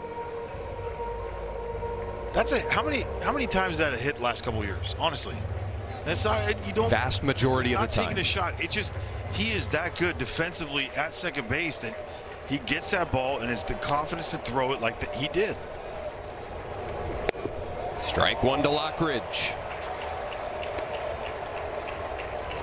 Coming into this inning, Brandon Lockridge had the Brewers only 2 hits on the day. 2 for 3 with a double. He bats with the potential tying run in scoring position and 2 down. Fouls it off and it's 0-2. Nationals swept the Brewers in Milwaukee a few weeks ago, trying to salvage the last of this 3-game series at home. Win the season series from the 3-time reigning NL Central champs. Crowd to their feet ahead of an 0-2. Fouled off.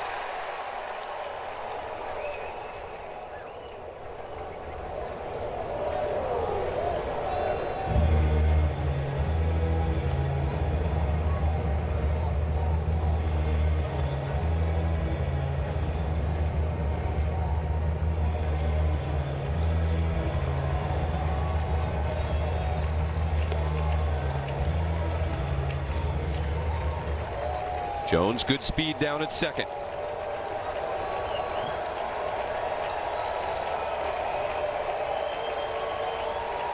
Lovelady ready with an 0-2. Missing up and away.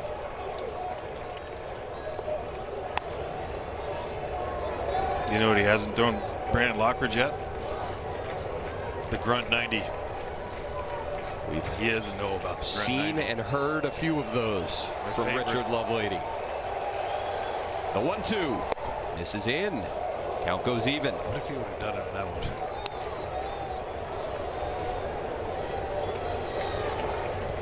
Outfield at normal depth for the Nationals.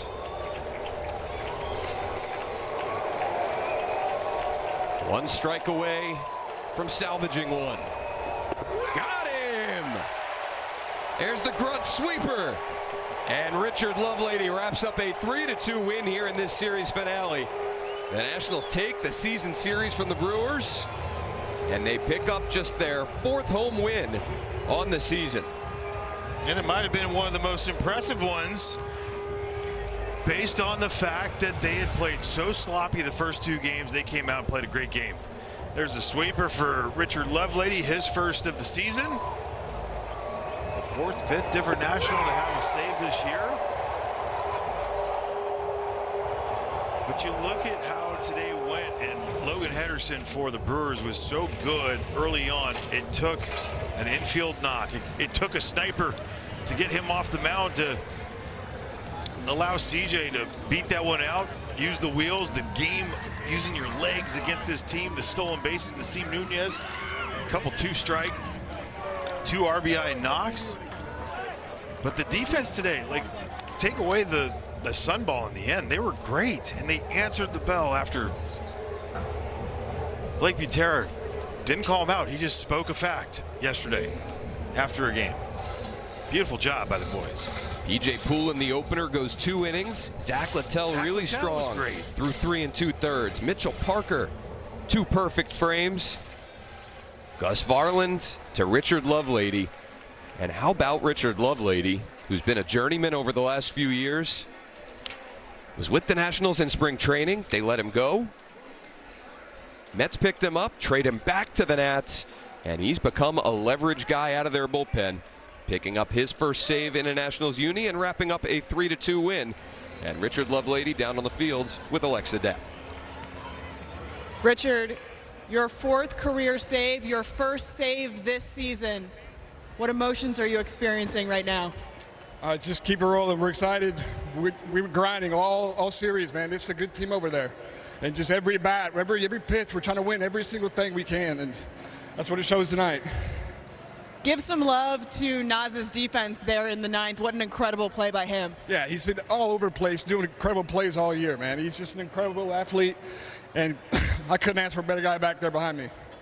What does this bullpen overall and the success that you guys have been having recently mean to this organization? Well, it means everything. I mean, everybody down there wants to get an out. You know what I mean? We're fighting. Everybody wants to get in the game regardless of the situation. Everybody wants to be successful. Everybody wants to get an out, and that's the way we're going about it. Winning the season series against the Brewers, obviously it was a grind. What does it mean to pick up the W? Oh, it's huge. It's huge. You know, we went in there and swept them. They took 2 from us, and it was good to get the last game here to decide it. So, all right, go celebrate. Thanks, Richard. Appreciate it. What an excellent victory from Richard Lovelady as the Nationals take this one over the Brew Crew. 3-2 is the final. We're going to wrap it up, and we will have a special guest, Nasim Nunez, join us on Post next.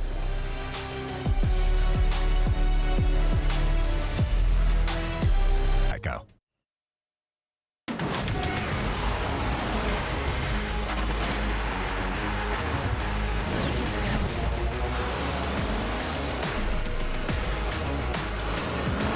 Victory Sunday here at Nats Park as Richard Lovelady, the emotion, you love to see it on the mound from him. We have seen it time and time again, his journey to get here and what he has been through, all displayed right here at Nationals Park. 3-2 is your final. Lovelady picking up his first save of the season, the 4th of his career. Hello everyone, Alexa Dat here Yeah, down in the field at Nats Park. Welcome to Nationals TV postgame, and this was an incredibly close and thrilling victory for the Nationals as Zach Littell picks up the win in this one. It was a situation where coming into this game, the Nationals really wanted to salvage this series, and obviously they pick up the W and win the season series after sweeping Milwaukee a couple weeks ago there on the road. So a thrilling one here. The scoring didn't get started till the 5th. We got so much to cover as we head back up to the booth and welcome Kevin Franson back in. Franny, really the little plays, doing the little things right in this game is what gave the Nationals the victory. We saw the Brewers play a little bit of Brew Crew ball, and the Nationals kind of answered back, which was really the end result of this game.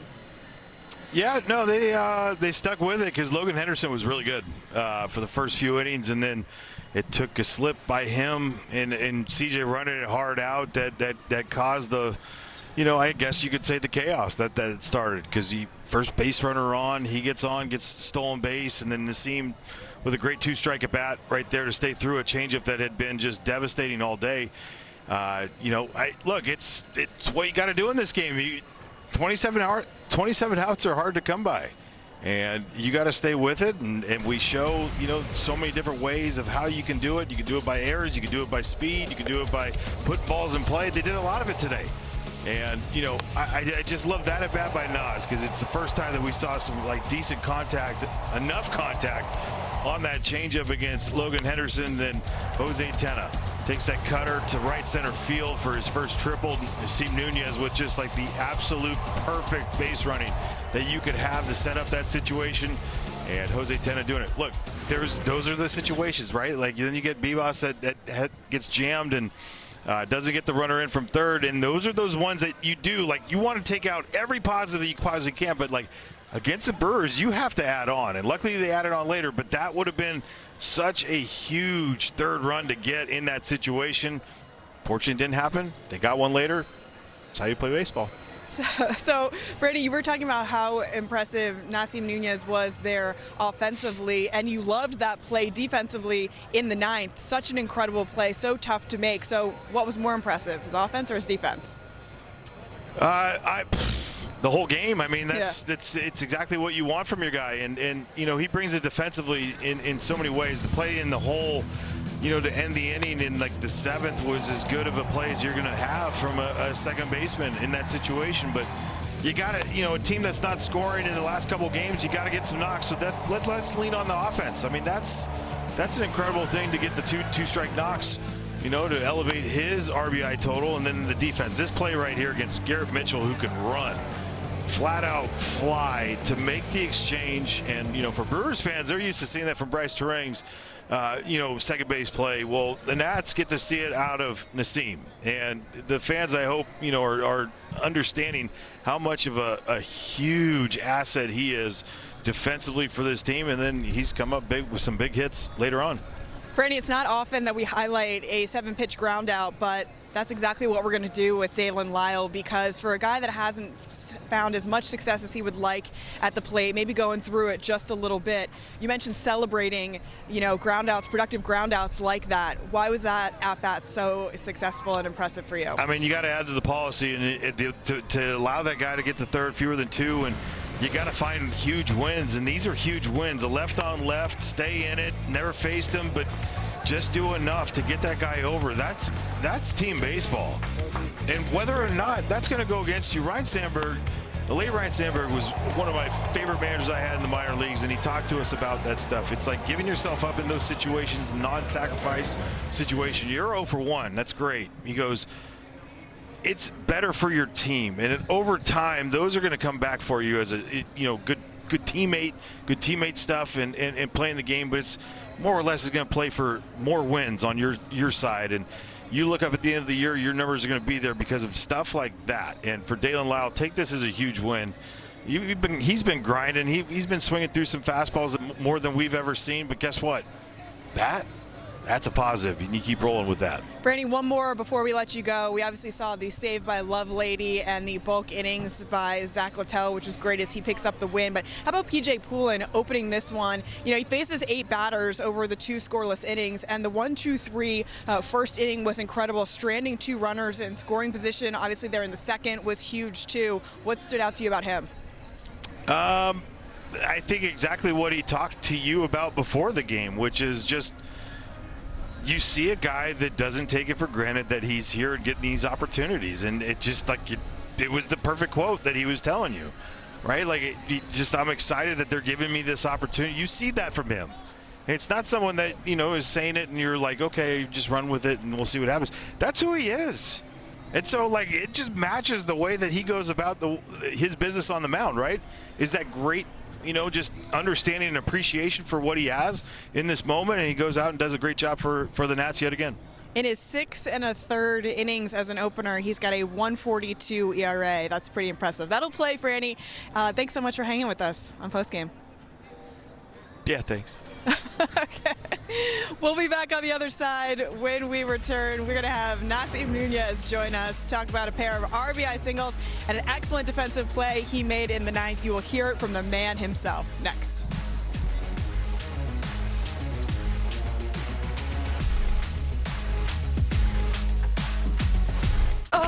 Ball is back. The crack of the bat sounds better in person. Make memories all season long at Nationals Park. Dalen Lyles smashes a line drive home run. Join the party at nationals.com/tickets.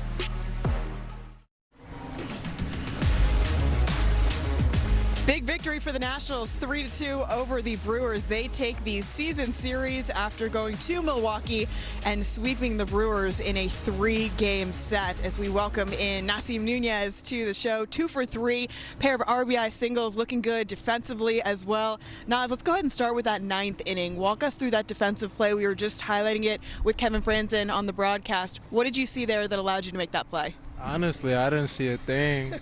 Did you black out? No, the sun was shining on the seat, so off the bat, I didn't even see the ball. So I just heard the crack, and I was scanning for it, and then I just found it, and I was like, oh, there you are. I got it. So wait, walk us through this.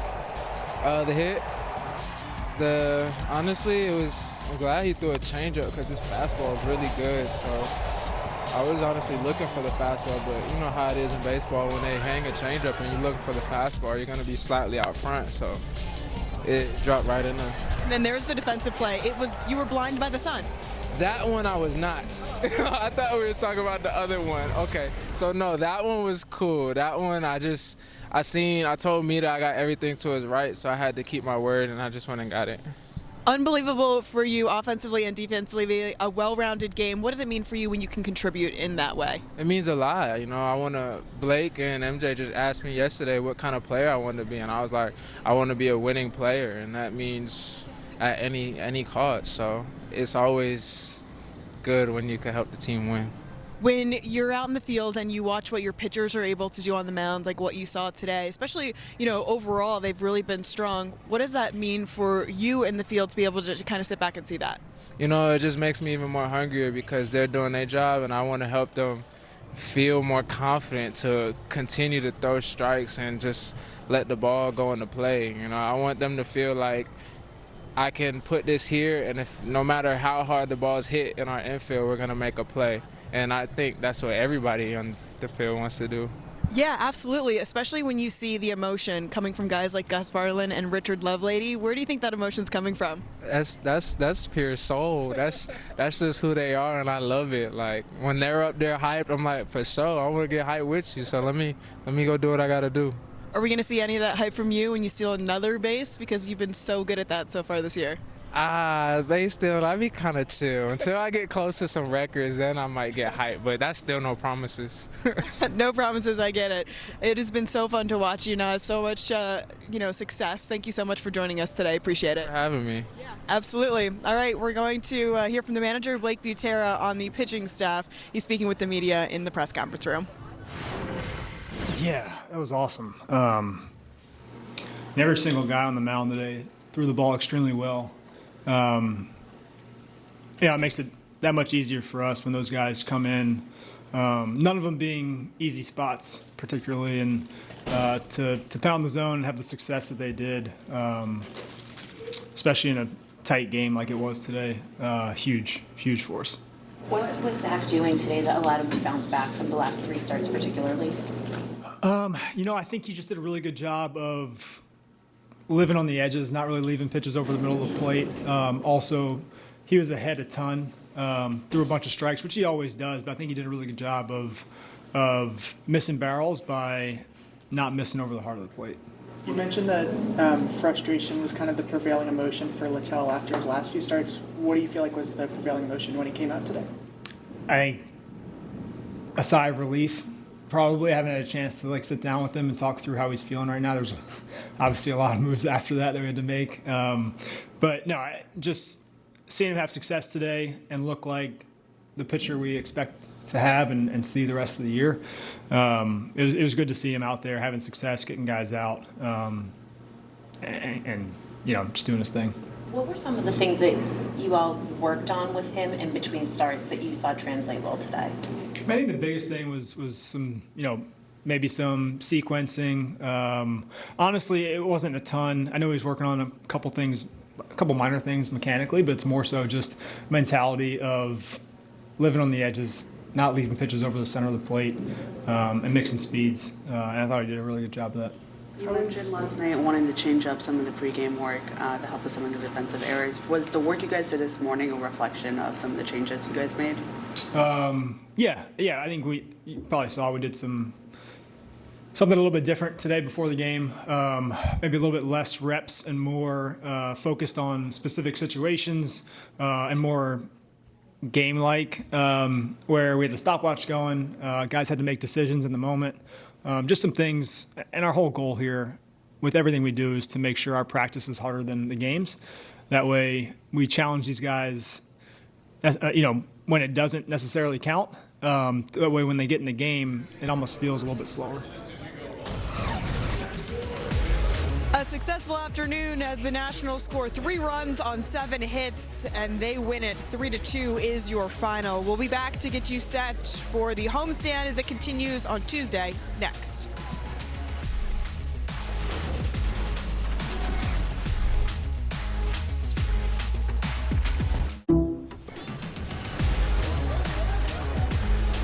Nationals are now 7-4 in series finales, one of the best teams in baseball to do it. As we take a look at the probables for the upcoming series, as the Nationals continue their homestand, they pick up another home victory here today, looking for a sweep of the Twins. That series starts on Tuesday with Cade Cavalli coming off back-to-back 10 strikeout performances. It will be Cavalli, Michaelis, and then Jake Irvin in that series. We are looking forward to bringing you that, but a happy Sunday here, victory day, as C.J. Abrams and company take this one against the Brewers. I'm Alexa Datt for Dan Coco and Kevin Franzen. Thank you so much for hanging with us here in D.C. This has been a presentation of the Washington Nationals. Have a great afternoon.